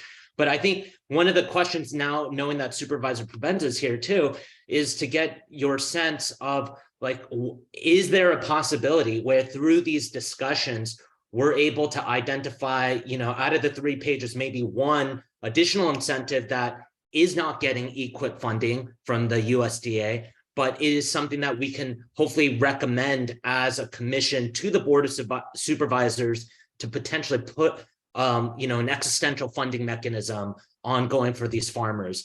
And or the second item where from the byproduct of all of our meetings, all of our work, all of our analysis, that not only are we able to, out of the 3 pages of carbon sequestration strategies, us identifying maybe one recommended for funding, but also one maybe recommended for regulatory practice, and maybe not something compliant like right away, but maybe like, you know, in the next 5 years, all of the farmers need to be able to adopt this practice to a certain degree, or where the county is, you're non-compliant with the county. So is there any possibility of those 2 potential byproduct from the work we're doing here? Supervisor Provenza? Yes, I mean, that's exactly what we're looking for, is to have all the options on the table. And I can't speak for the whole Board of Supervisors, but if we know where we need to get, then we need to look at all the options as to how to get there. And if there's obviously, if there's incentives from other government entities, that's the best. But if there's a possibility that we could do something locally, we need to look at that. And obviously incentives are better than regulation, but I wouldn't want to take regulation off the table either, because the board has set the 2030 goal. And I don't know what it's going to take to get there, but we don't want to start removing options and make it impossible to get there. We want to look at the whole picture with the understanding that obviously looking at incentives and looking at incentives that other people pay for would be my first choice, but we need to look at the whole picture and have a lot of options on the table when it comes to the board, because ultimately the Board of Supervisors is going to have to decide whether to stick with the goal and how important it is that we reach the 2030 goal. It's very important to me, but you know, there's it's not necessarily uncontroversial. It's not, we may run into some controversy, but the most important thing to me is that we have all the options on the table. Thank you for your reply, Supervisor Provenza, and Vice Chair Kim for your question. Commissioner Reed, you have the floor. We're listening. I wanted to comment because we're talking a lot about incentives, and I wanted to make sure that we're also looking at barriers, because sometimes we get in the way, government gets in the way. So it may not be as prevalent in this particular topic, but throughout all the work that we do going forward, we need to look at some of the things that are keeping people from adopting something that they might otherwise be inclined to adopt or to do, and see if there's any regulatory barrier that can be removed. Thank you, Commissioner Reed, for that reminder, and also the perspective. I'm referring to removing the challenge and not just stopping at identifying it. Commissioner Alvarez, you have the floor. Yeah, I just emailed Kristen an example from Santa Clara County. They created the ARI program, Agricultural Resilience Incentives Program. that gives farmers, I believe, $30,000 grants to implement practices that benefit both climate change mitigation and adaptation. That could be an example. But I just want to make sure when we do outreach to the farming community, if regulation or regulatory actions are on the table, I think we need to be honest with the farming community. I was under the impression that these strategies were going to be voluntary. I think, again, if there is a chance for these actions to become regulatory at some point, I can anticipate this is not going to go over well with the farming community. And so, again, when we do our outreach, I think we need to start being honest about that. Thank you. It's a very important thing to remember. So we have two more reactions from our commissioners. Commissioner Bennett, you next, and then we'll hear from Sarah Morgan. Thank you. Yes, thank you. I hope that I don't keep going on in incentives too much, but I think that the idea that there are programs that will pay is good to know about, and to get that more widely known is a very good thing.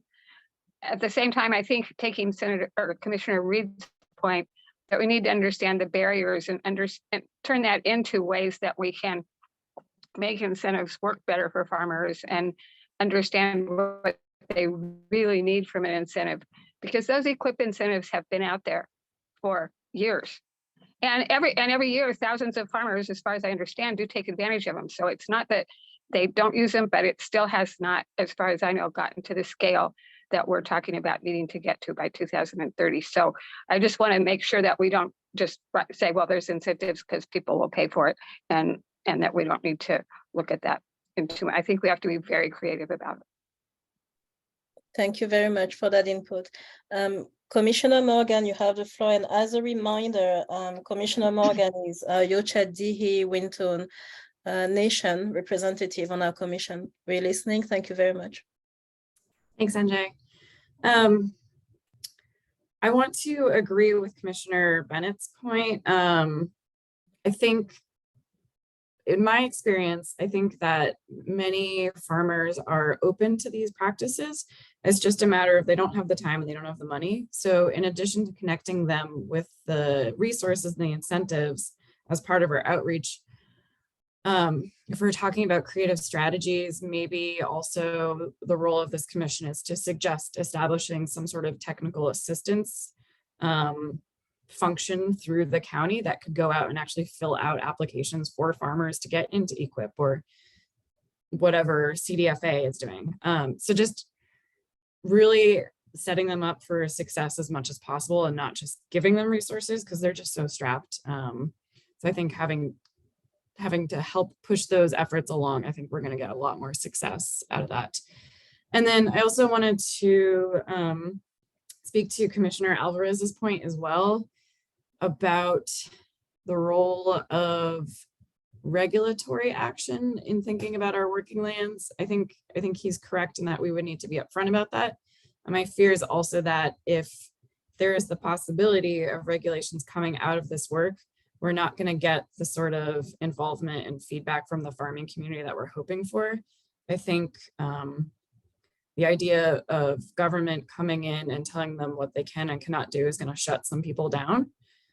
So just to be cognizant of that, of how that could impact not only folks' participation, but the feedback we're getting and who is willing to talk to us versus who is not. So just want to raise those points. Thank you very much, Sarah. And those were very, very important points. And I think they just remind me of when the commission was formed. And one of the things that was mentioned early on was the hope for the possibility to have some type of technical writing assistance for our community when there are forms to fill and things along those ways. So this was mentioned more than once, and I am sure we'll be able to revisit that. And then when you mentioned the last piece that you mentioned, it'll come back to me. I lost my train of thought, but I'll give the mic to Supervisor Provenza, and then we will listen to public comment. Thank you. Oh, thank you. I want to emphasize that at this point, we don't know everything that's needed. And my point being that we don't necessarily take things off the table. And I know regulation is a bad word to people, some people, but I serve on the air board, and we have a regulatory structure that the industry and the farming community has generally embraced, and we have incentives and we help people. But there is some regulation, and it may be at the end of the day that there's regulation that is necessary. And then we have to look at cost. It may be that we can't reach the 2030 goal because it's too costly and there's no other way it can be done. And I'm willing to accept that possibility, but I don't want to take things off the table at this point. And so at this point, I couldn't tell you that there's going to be regulation. I think the incentives might be sufficient. But I don't think we should be afraid of regulation either. And because, you know, if you know, you have 90% of the people going along with something and it is doable and it is affordable and there is a way to pay for it, then that's when you have regulation. That's what we do in the with the air regulations, and it actually works pretty well. And we have a pretty industry friendly air board for Yolo and Solano County. So it's important to maintain a balance of options as we go forward. That being my point, I don't know what we're going to come up with, so I don't want to start taking things off the table.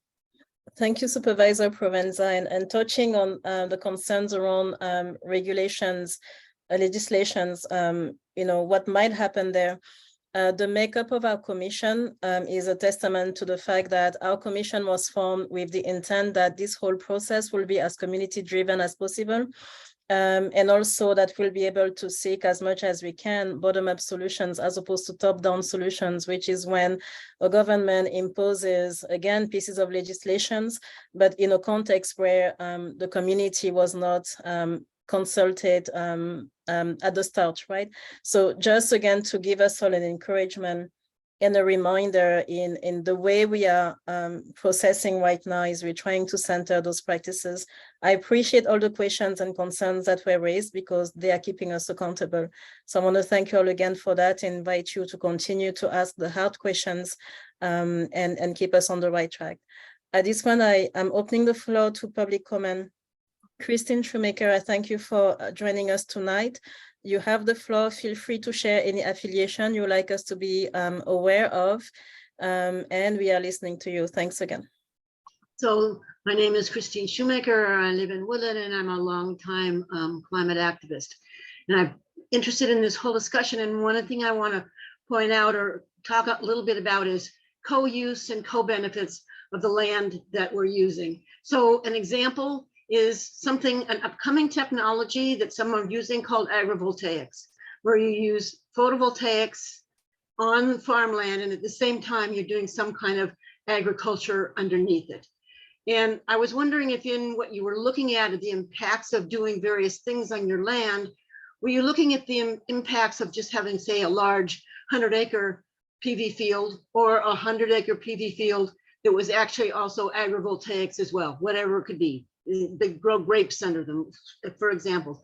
So I think that's just something to look at, and it would be a way of doing 2 or 3 good things at once, because we're going to be under pressure for land, for ag, but we also are going to be under pressure for land for renewable energy. And if there's ways we can do those 2 together, and at the same time also know what the carbon sequestration benefits or none of pairing them are, I just think that'd be something to look at. Thank you. Thank you very much, Christine, for your feedback on that.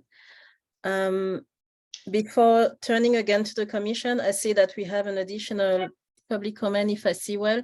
Scott Stewart, you have the floor. You have 3 minutes. We're listening. Thank you. Unmuting now. Thank you, NJ. I appreciate it. I'm Scott Stewart. I'm a Davis, California resident and a member of the Yolo Climate Emergency Coalition. To watch the commission get close, and I don't think there is a way to decide what the solution is in this case, because we have the benefit of being an agricultural county. I think that I'll just highlight that there was an idea that the farmers themselves would help decide what the regulations might be that are incentivized. I think the more incentive you provide, the more regulation you might be able to bring into the question in order to reach the goal of carbon neutral county from our agricultural partners. And that the experiences that I've had as part of Fibershed in working with local farmers and looking at carbon sequestration, it echoes the experience that others have had who have worked with farmers in creating a technical and, if you will, much more fluid way for people to actually embark on getting the incentives. It's been a real barrier for almost every level of farming that I'm aware of. And I really hope very strongly that our farming community is very much a part of this conversation in developing the solutions as aggressively as possible. The way in which we conduct agriculture may have to greatly change based on the fact that we're losing a lot of arable land. So I don't know if I think that would be a pretty big incentive. Thank you. Scott, thank you very much for your your comment on this topic. And this seems a good time also to remind our community that in the works we have a farmers working group in the making. So it's a matter of timing, but there will be a working group centering farmers' voices, and we are trying to figure out the best way to make it happen, because again, we want to be mindful of time, accessibility, and all. So we saying goodbye to Commissioner Ullman. Mark, thank you for being with us tonight, and the rest of this meeting will be available when the recording will be made public. Thank you for your contribution. So I'm turning again this agenda item. We're about to close it, but I would like to ask you if you have any final remarks before we move on to the next agenda item. Yes, Supervisor Provenza.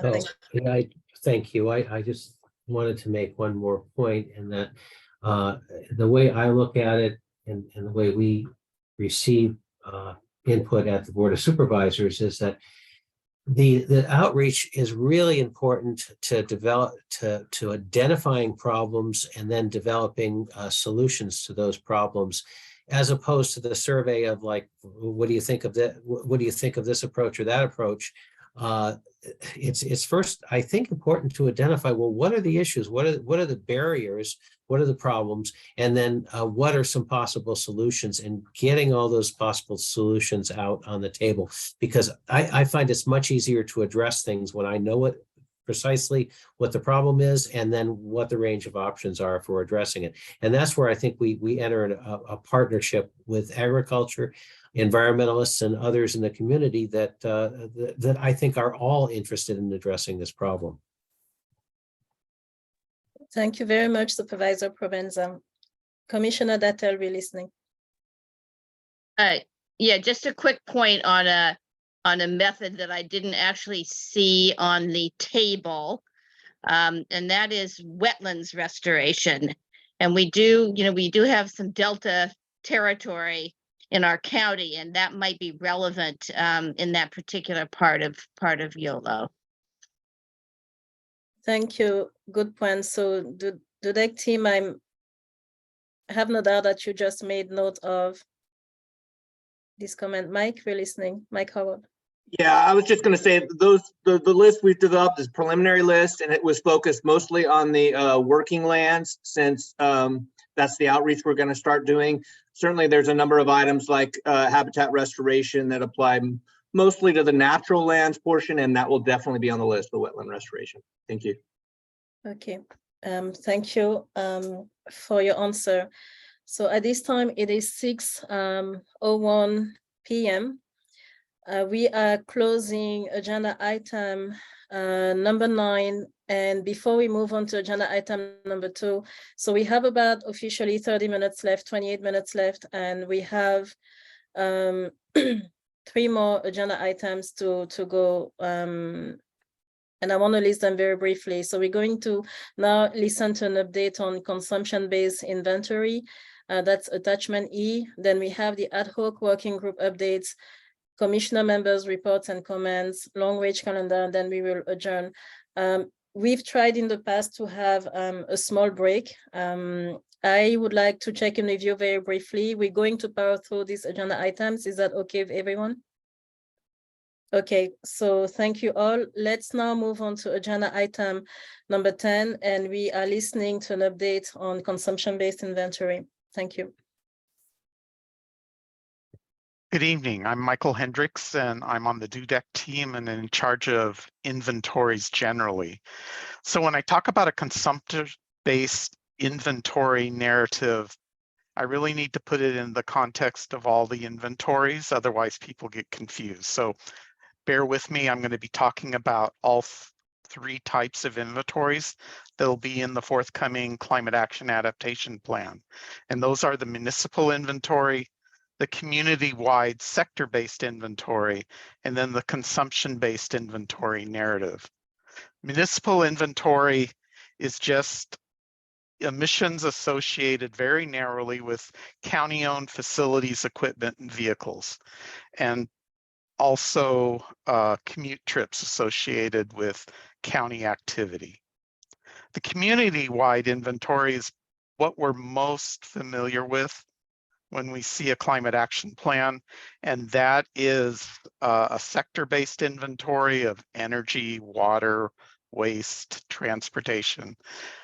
These traditional inventories of emission sectors are from the community that the county serves. So all of the residential, industrial, commercial, and agricultural lands within the county that the county has direct or indirect control over. And we can discuss that in more detail here as I move on. And then a consumption-based inventory narrative is emissions associated with the consumptions of goods, materials, and services. Consumption-based inventory is really good at helping individuals and families understand what lifestyle changes mean as far as changing the types of emissions or their carbon footprint. So if you move to the next slide, this is some examples of municipal inventory. On the right-hand side is kind of a sector-based division of a typical municipal inventory for a county. So your largest in this particular instance is public lighting. Often with a county, that would be solid waste that they are actually part of their facilities. And then government generated solid waste is another sector. The buildings and facilities themselves is the energy those buildings and facilities use, and their vehicle fleet. And then right below on the lower left side, you'll see a pie chart that just kind of demonstrates how a municipal inventory typically fits within the total community-wide inventory. So it ranges from 1% to 3% depending on the amount of government facilities and the community that they serve. So if we move on to the next, this is a community-wide inventory, and this one in particular is for Yolo County in 2016. And the county, some of the more typical parts of the county is that on-road transportation is the largest sector. Something that's atypical of a community-wide inventory is that agricultural is the second highest at 21%. And then we have solid waste at 5%, off-road transportation, and then energy at 11%. This is the typical sector-based inventory, and this would account for emissions with the unincorporated county area associated with the residents there the businesses and agricultural activities within unincorporated county. Next slide. So here's where I want to focus. This is on the consumption-based GHG inventory narrative. And if you look to the left, this is actually a consumption-based inventory narrative that was completed using US average household GHGs. So the largest sector is transportation. And let me dig into that a little bit. Transportation includes the fuel consumption directly from the automobile, as well as the life cycle of that fuel, meaning that the mining, refinement, and transportation and distribution of that fuel, getting it to the vehicle. And then the motor vehicle itself, the manufacturing of that motor vehicle and the repairs made of that motor vehicle. And to put that into context, we take that information and then we figure out the amount of miles associated with the lifetime of that vehicle, divide that number of miles into, or divide these emissions into those number of miles, and then we get emissions per mile. We can look at the vehicle miles traveled per year for that vehicle, and that is what we use in an annual based consumption based inventory when it's related to auto transportation. Similarly, housing, we look at electricity and natural gas used, but we also look at indirect energy associated with getting natural gas and electricity and water to the home, the construction of that home, and the waste generated in that home. And so food, goods, services, all of these are compiled in this quantitative fashion to come up with a consumption-based inventory. I can tell you that coming up with a baseline consumptive-based inventory, the quantification of it is extremely time intensive. It takes thousands of hours to do that. Luckily, we have a lot of information on Yolo County through a variety of sources, including UC Davis and a few other sources to give us this information. And you can see that I've come up with one here based on US averages of these things. We will customize this to Yolo County. We are going to limit the quantification to diagrams like this in order to focus more of the climate action and adaptation planning process to making recommendations to individuals, families, small businesses, and farmers on what they can do personally to reduce their carbon footprint. And so now putting this all in context, if you look at the chart on the lower left-hand side, that gray area, beigeish gray, I should say, is your typical community-wide inventory that's sector-based. All of that white area, or excuse me, the blue area before it, including the consumption or community-wide inventory, is encompassed within a consumption-based inventory. So it's a lot more emissions associated primarily with the life cycle. And it's divided the way it is because it relates more to an individual, a family, or a business owner, whereas the community-wide inventory and the municipal inventory is more geared towards the county itself and policies that the county would make. So what we want to really do and what we want to emphasize with the consumptive-based GHG inventory narrative is the things that individuals can do and families can do to reduce their own carbon footprint, which will cumulatively assist the county in achieving that carbon neutrality. Some of these things are measurable and some of these things are really hard to measure. So we're not going to get into people's diets and how much food they're going to have or the goods and services they're going to use. Those are not things we're going to try and monitor and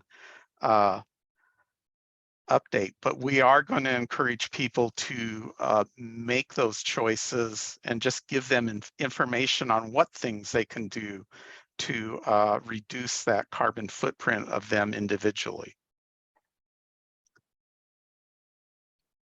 Thank you, Mike, very much. Does that conclude your update on this item? Yes, one last thing I want to say is we're looking into different types of incentives, maybe not monetary incentives, but maybe acknowledgement incentives for people that do want to actively participate in reducing their carbon footprint. Maybe we can develop some kind of program where they become the Yolo County Climate Action Planning Innovator, or some other title like the Green Citizenship, incentives like that to help people, encourage people to really dive into their own personal lifestyles and what they can do to reduce their carbon footprint.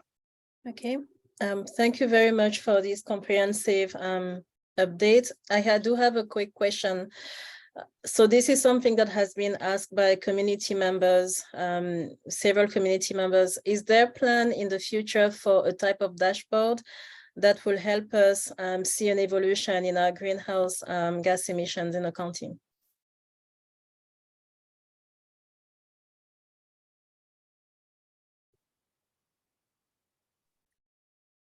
So I don't know if Michael or Jane would like to comment on that, but I mean, yes, I think part of the scope is developing some sort of tracking tool where we can visually see what our progress is. And some of the initial conversations that we've been having is, there are a number of tools out there where folks can report the actions that they're taking and show how those, feed into these larger emissions reduction equations. And so what all that looks like and how all of these different pieces fit into that is something that we need to figure out. But having some sort of dashboard where progress can be visually tracked is something that we are planning to do. Thank you, and Kristen. I apologize for being quiet on that. That is on the monitoring side, which I'm not in charge of, but it is very easy for us to put together a dashboard. In fact, from a monitoring point of view, it's much simpler to do it that way and reduces staff time once that dashboard is developed than it is to have like an annual monitoring report and try and gather that data at the end of the year. Thank you, Michael, for the added information, and Kristen for what you shared.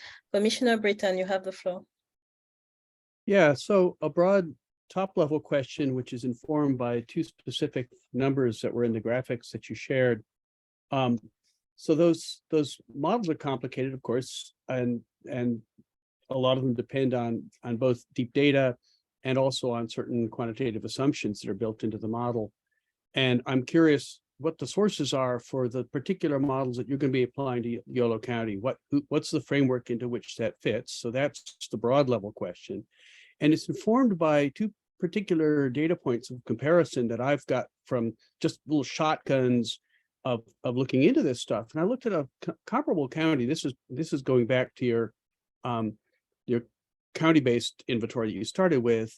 And I think that Imperial County that I think you guys worked in, at least I looked at their GHG inventory in some context, and they had, and it's another very high agriculture county, probably more than we are, but their emissions from agriculture were 80% to our 20 or 22.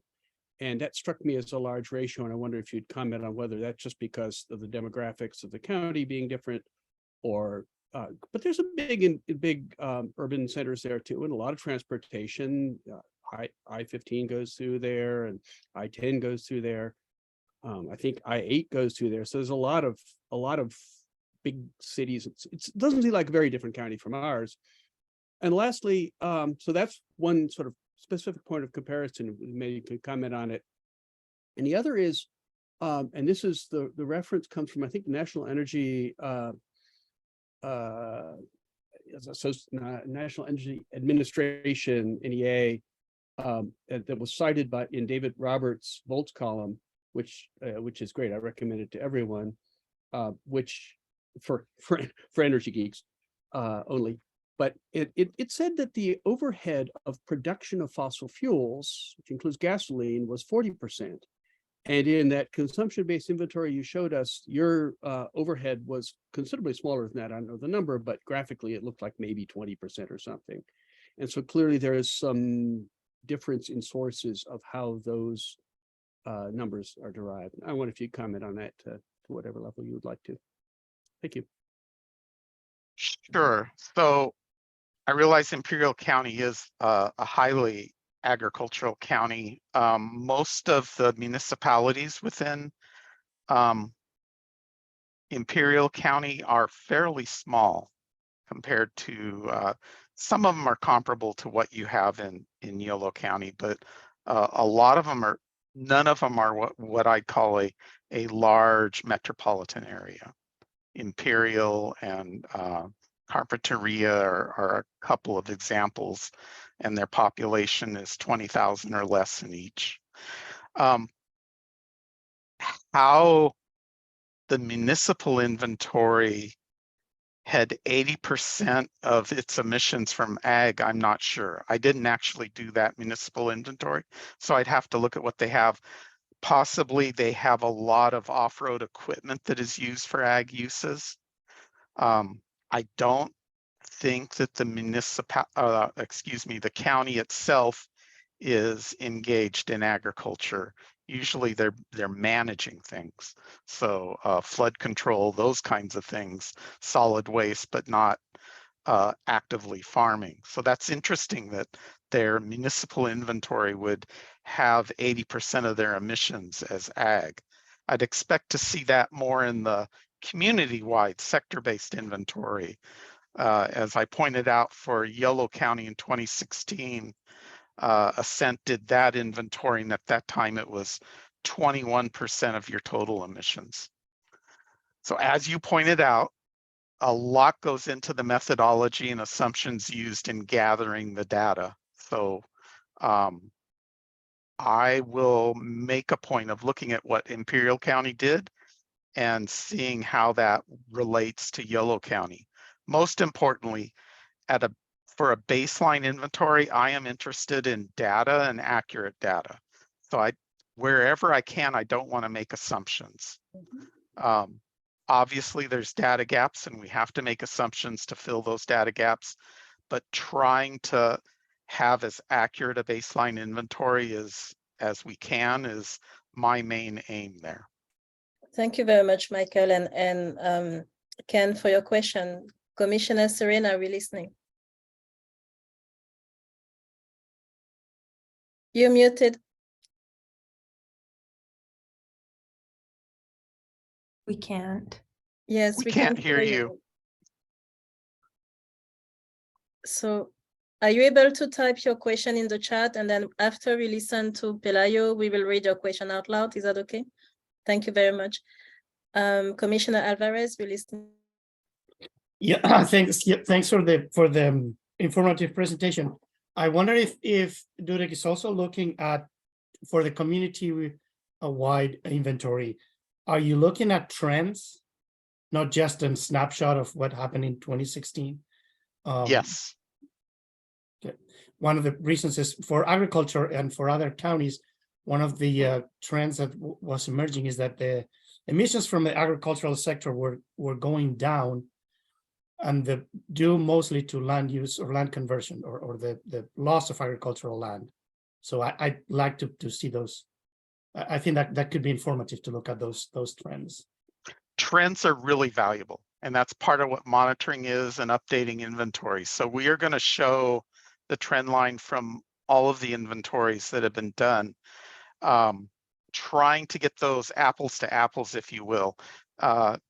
Earlier inventories were done with different methodologies, different global warming potentials, depending on the protocols at the time. So I want to put them apples to apples and have them same methodology and that kind of thing. But yeah, we want to see those trends.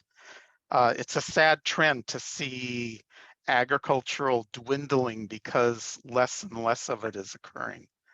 We'd like to see more productive ag sector from the county as opposed to smaller ag production.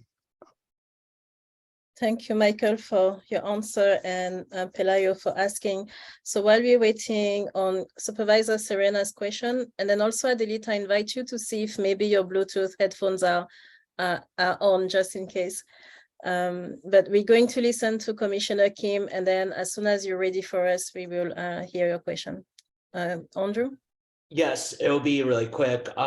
So is the 2016 GHG emission by sector, is that like the so two-part question, is that like the latest kind of presentation or data collection of what we have? Like, and specifically, I was interested in the 21% agriculture. And so I'm just wondering if that's like the baseline of what we're trying to beat. So for example, like, let's say this next year, our new cap has all these recommendations, and we employ as many as we can through educating more people about the incentives and all kinds of different practices. And our goal is to like beat 21%. So hopefully we're at 17%, and that being, you know, our way of measuring our success. Is that kind of an accurate description of one of how we could use this as a measuring tool? So I don't want to measure the percentage of ag compared to the entire community as a measure of success or failure with ag. I want to look specifically at ag and whether from a production level it's growing or not, and from an emissions level whether it's shrinking or not. And you can see where I want it to go. I want to see less emissions from ag, but more productivity from ag. And there's going to be a lot of moving parts here because all those other sectors we want to see shrink while the economy grows for Yolo County and we have a healthy population and increase in population as time goes on. We want to see the emissions associated with that community shrink. So I don't want to use that pie chart to give us an idea of whether things are going better or worse depending on the percentage of total emissions from the community. Rather, it gives us an idea of where the low-hanging fruit is for emission reduction. So on-road transportation is going to be a major focus here. Ag is going to be a major focus here because those are two big sectors within the community. Measuring their success and monitoring is going to be something we're going to do that's different from showing this pie chart. Certainly, trends are going to be something we're going to look at very closely as well. Okay, thank you both for the question and the answer. I'm going to read Commissioner Serena's feedback, which she shared in the chat. So this is what Adelita says. I hope that access is factored into solutions, into the solutions you're approaching communities to asking them to participate in bringing down their own carbon footprint. For example, Davis has a large bike infrastructure versus woodland, and it's actually dangerous to ride bikes and also financially risky since your bike is likely to be stolen, since there are very few bike storage units in front of stores and other places of business. Just something to consider when asking residents to participate, which they want to participate, but these factors need to be considered and addressed. So I hear you. I would love to bike more, but my community is not safe to do it in because they don't even have bike lanes. And you have bike lanes that are disconnected. They're not contiguous and able to get you anywhere. And the drivers on the streets are not very complimentary, if you will. So it is dangerous to ride bikes. The US has one of the highest pedestrian bicycle mortality rates of any of the Western nations. So that is an issue.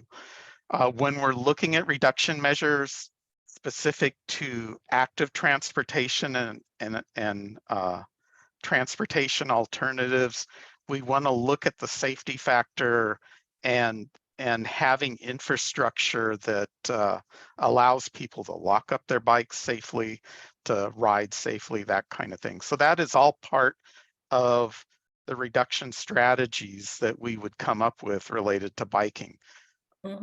Thank you very much, Michael. Yes, Kristen. And I think there's also like a financial piece of this as well. It's like, yes, it's going to be like you can buy an electric car, but there's a tremendous cost to doing that. And so I think just access and equity throughout all of these strategies, I think that we want to be really careful about. This isn't a shaming anybody for making certain decisions. There are a lot of reasons that people are making the decisions and the consumption patterns that they have. And so I want to make sure that as we're going through this process, we're really careful about our messaging so that anybody doesn't feel like they're put in any sort of uncomfortable position because of the proposals that we're putting forward. So absolutely. Thank you for making that comment, Adelita. Thank you, Kristen. Commissioner Kim. Yes, a quick comment. Michael, thank you for the great presentation. One of the ideas you mentioned about how citizens who, do take up, these practices can like get an award, like a green citizen award. I was thinking, what if we had something like that for our farmers, right? So if farmers like really do, a bunch of these practices that they can get like a county recognition for being like, thumbs up kind of thing. So thank you. It was just an idea, just extrapolating off Michael's idea. Thank you. I think we're all making a note of that. At this time, I would like to open the floor to public comments. Members of the public, do you have any comment for us on this topic? Yes, Scott, you have the floor. You have 3 minutes. Thank you. Thank you. I'm unmuted. I've addressed the commission before. Thank you for allowing me to do so. I'll just make the shortest observation I can about a large topic that you are covering, and is to say, is it possible to ask DUDEC to do a macro calculation as to the gap that exists now, or do we have that already? And the reason I'm asking is, I think that while it is helpful to be incremental and ask people to conveniently change their behavior, I don't know if that's a self-fulfilling prophecy of not reaching the goal, and or at least addressing the scope and allowing the residents to rally their support behind more radical action. Thank you. So Scott, one thing I wanted to point out is the whole point of having a consumption-based inventory is to get each and every person involved in the climate action and adaptation plan. This is not just county staff figuring out strategies and at a macro level trying to come up with policies and regulations that would reduce emissions, but trying to incentivize people to be a part of the process of decarbonizing Yolo County. That is what the major goal of the consumption-based inventory. And we didn't want to give it any short change. So we are going to have it in the climate action adaptation plan as alongside all of the other inventories as well. Thank you, Michael, for thank you for your reply. And Scott, I thank you for the question that you asked as well. It is 6:30 p.m. We are ready to close on this item. Before we do so, any very brief last word from anyone? Okay, it seems it's not the case. So I thank you all for your contribution in these discussions. I'm thanking Michael very much for Michael Hendricks for the update that you gave us. So this concludes our time on agenda item number 10. We're now going to listen to our ad hoc working group updates. This is agenda item number 11. We are going to start with the equity and engagement working group. So I will invite, I don't know, Bernadette, if you will be the one speaking first. Adelita still has an audio problem. And then Suzanne is also part of that group. So the floor is yours, and we are very attentive to your words. Thank you. Yeah, thank you. And I'll just note that I'm very aware that we are at the end of time, so I'm going to make my remarks very brief. So Atalita, Suzanne, and I have been working very hard alongside Kristen for this particular working group. We're going to have a lot more detailed updates in March, but I will note that we've met with some really incredible and passionate candidates from around the county. And it's clear to us that we need to look at more ways to engage than just participation in the working group. So we're gonna more details to come, but we're looking at sort of restructuring our approach to be as inclusive as possible, particularly for communities and populations that where working group participation and in-person meeting participation at a particular site in the county is going to be more challenging. So I'll pause there. If folks from the commission want to make, from our working group want to make really brief remarks, and then I'll turn it over to the next working group. No, I think you've got it covered. Yeah, I think you did a great job, and thank you for covering the update. We're happy to hear your voice, Adelita. Sounds like the audio problem has been resolved. Bernadette, Suzanne, and Adelita, thank you for this update, and we look forward to the month of March. I understand that you'll go deeper into it. And yes, again, we're going back to the accessibility challenge when it comes to meeting in person. So hopefully we'll be able to have concrete solutions very soon. I think we are now ready to listen to the ad hoc Natural and Working Lands Working Group. We are listening to you. I mentioned Kate is out sick tonight, so I'll give a very brief update on behalf of the working group. A lot of the conversation and substance of the working group's meeting was covered throughout our various discussions, but the group has been hard at work, similarly dealing with similar accessibility challenges, particularly around engaging with the ag community in a mode and manner that works for folks with all kinds of schedules working all across the county in our rural areas. So we similarly next month we'll have more updates, hope to share more information on who the additional working group members will be, and then also we'll be moving forward and incorporating all of the great feedback that we received today into the interview questions, sequestration strategies, and thinking through our next steps for outreach. So thanks so much, and I'll leave it there. If anybody else, any of our ad hoc working group members would like to add anything in, please feel free to do so quickly. Okay, it seems like we have thumbs up from the commissioners in that working group. I'm going to do something different this time and open the floor directly to public comments before final words from our commission members. So do we have any public comments regarding the updates from the working groups? I don't see any reactions, so I'm bringing the item back to the commission. Any feedback, comment, questions on that before closing this item? No reactions. I'm thanking again all the commissioner staff and institutions, organizations involved in the working groups.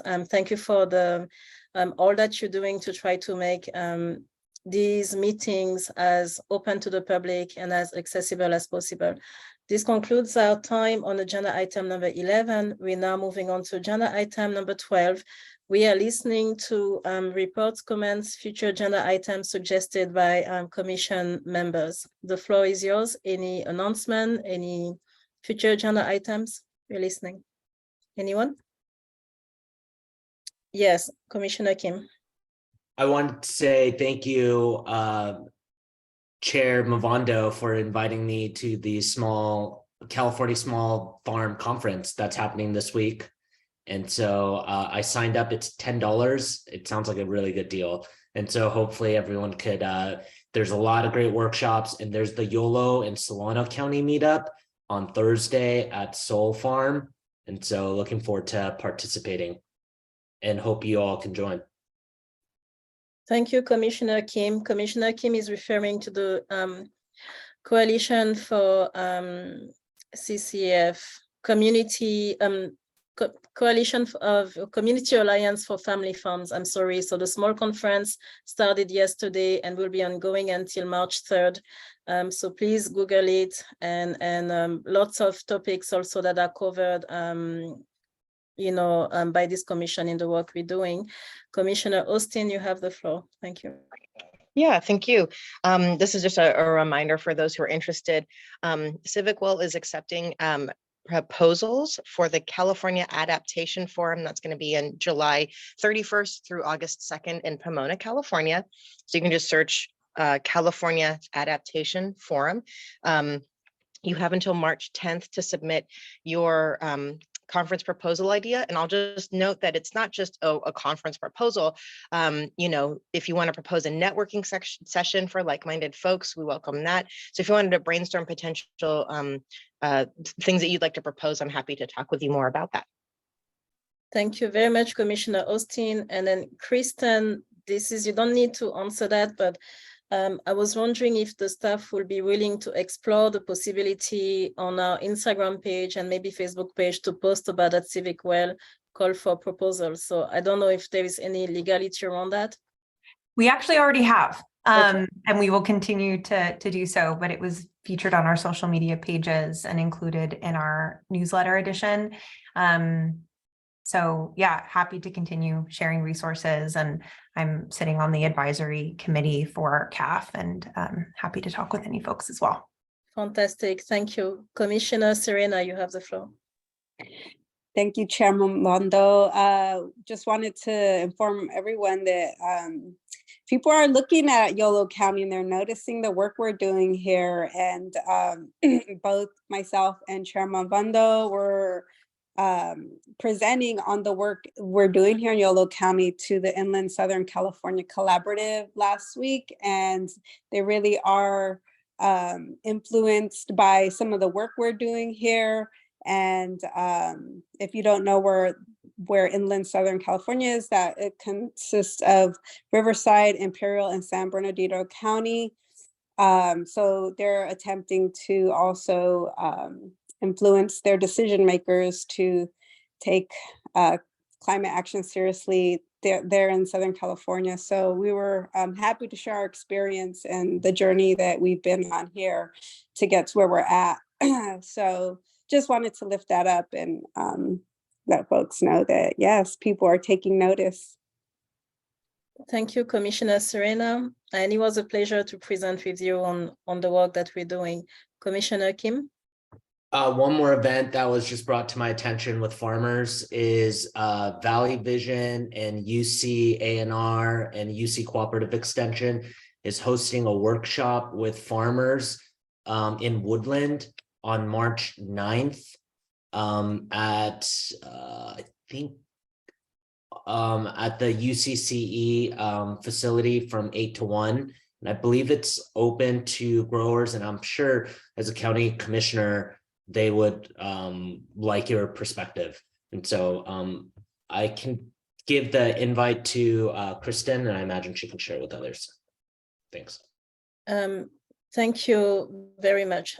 Any additional announcement or feedback on this item before we close? Okay, I thank you all for what you shared. Bernadette, do I have permission to give you a shout out before we close our meeting? Oh my goodness, of course. Okay, so please join me in congratulating our fellow commission member, Bernadette Austin. Bernadette accepted a new job. She's Chief Executive Officer, excuse me, of Civic Well.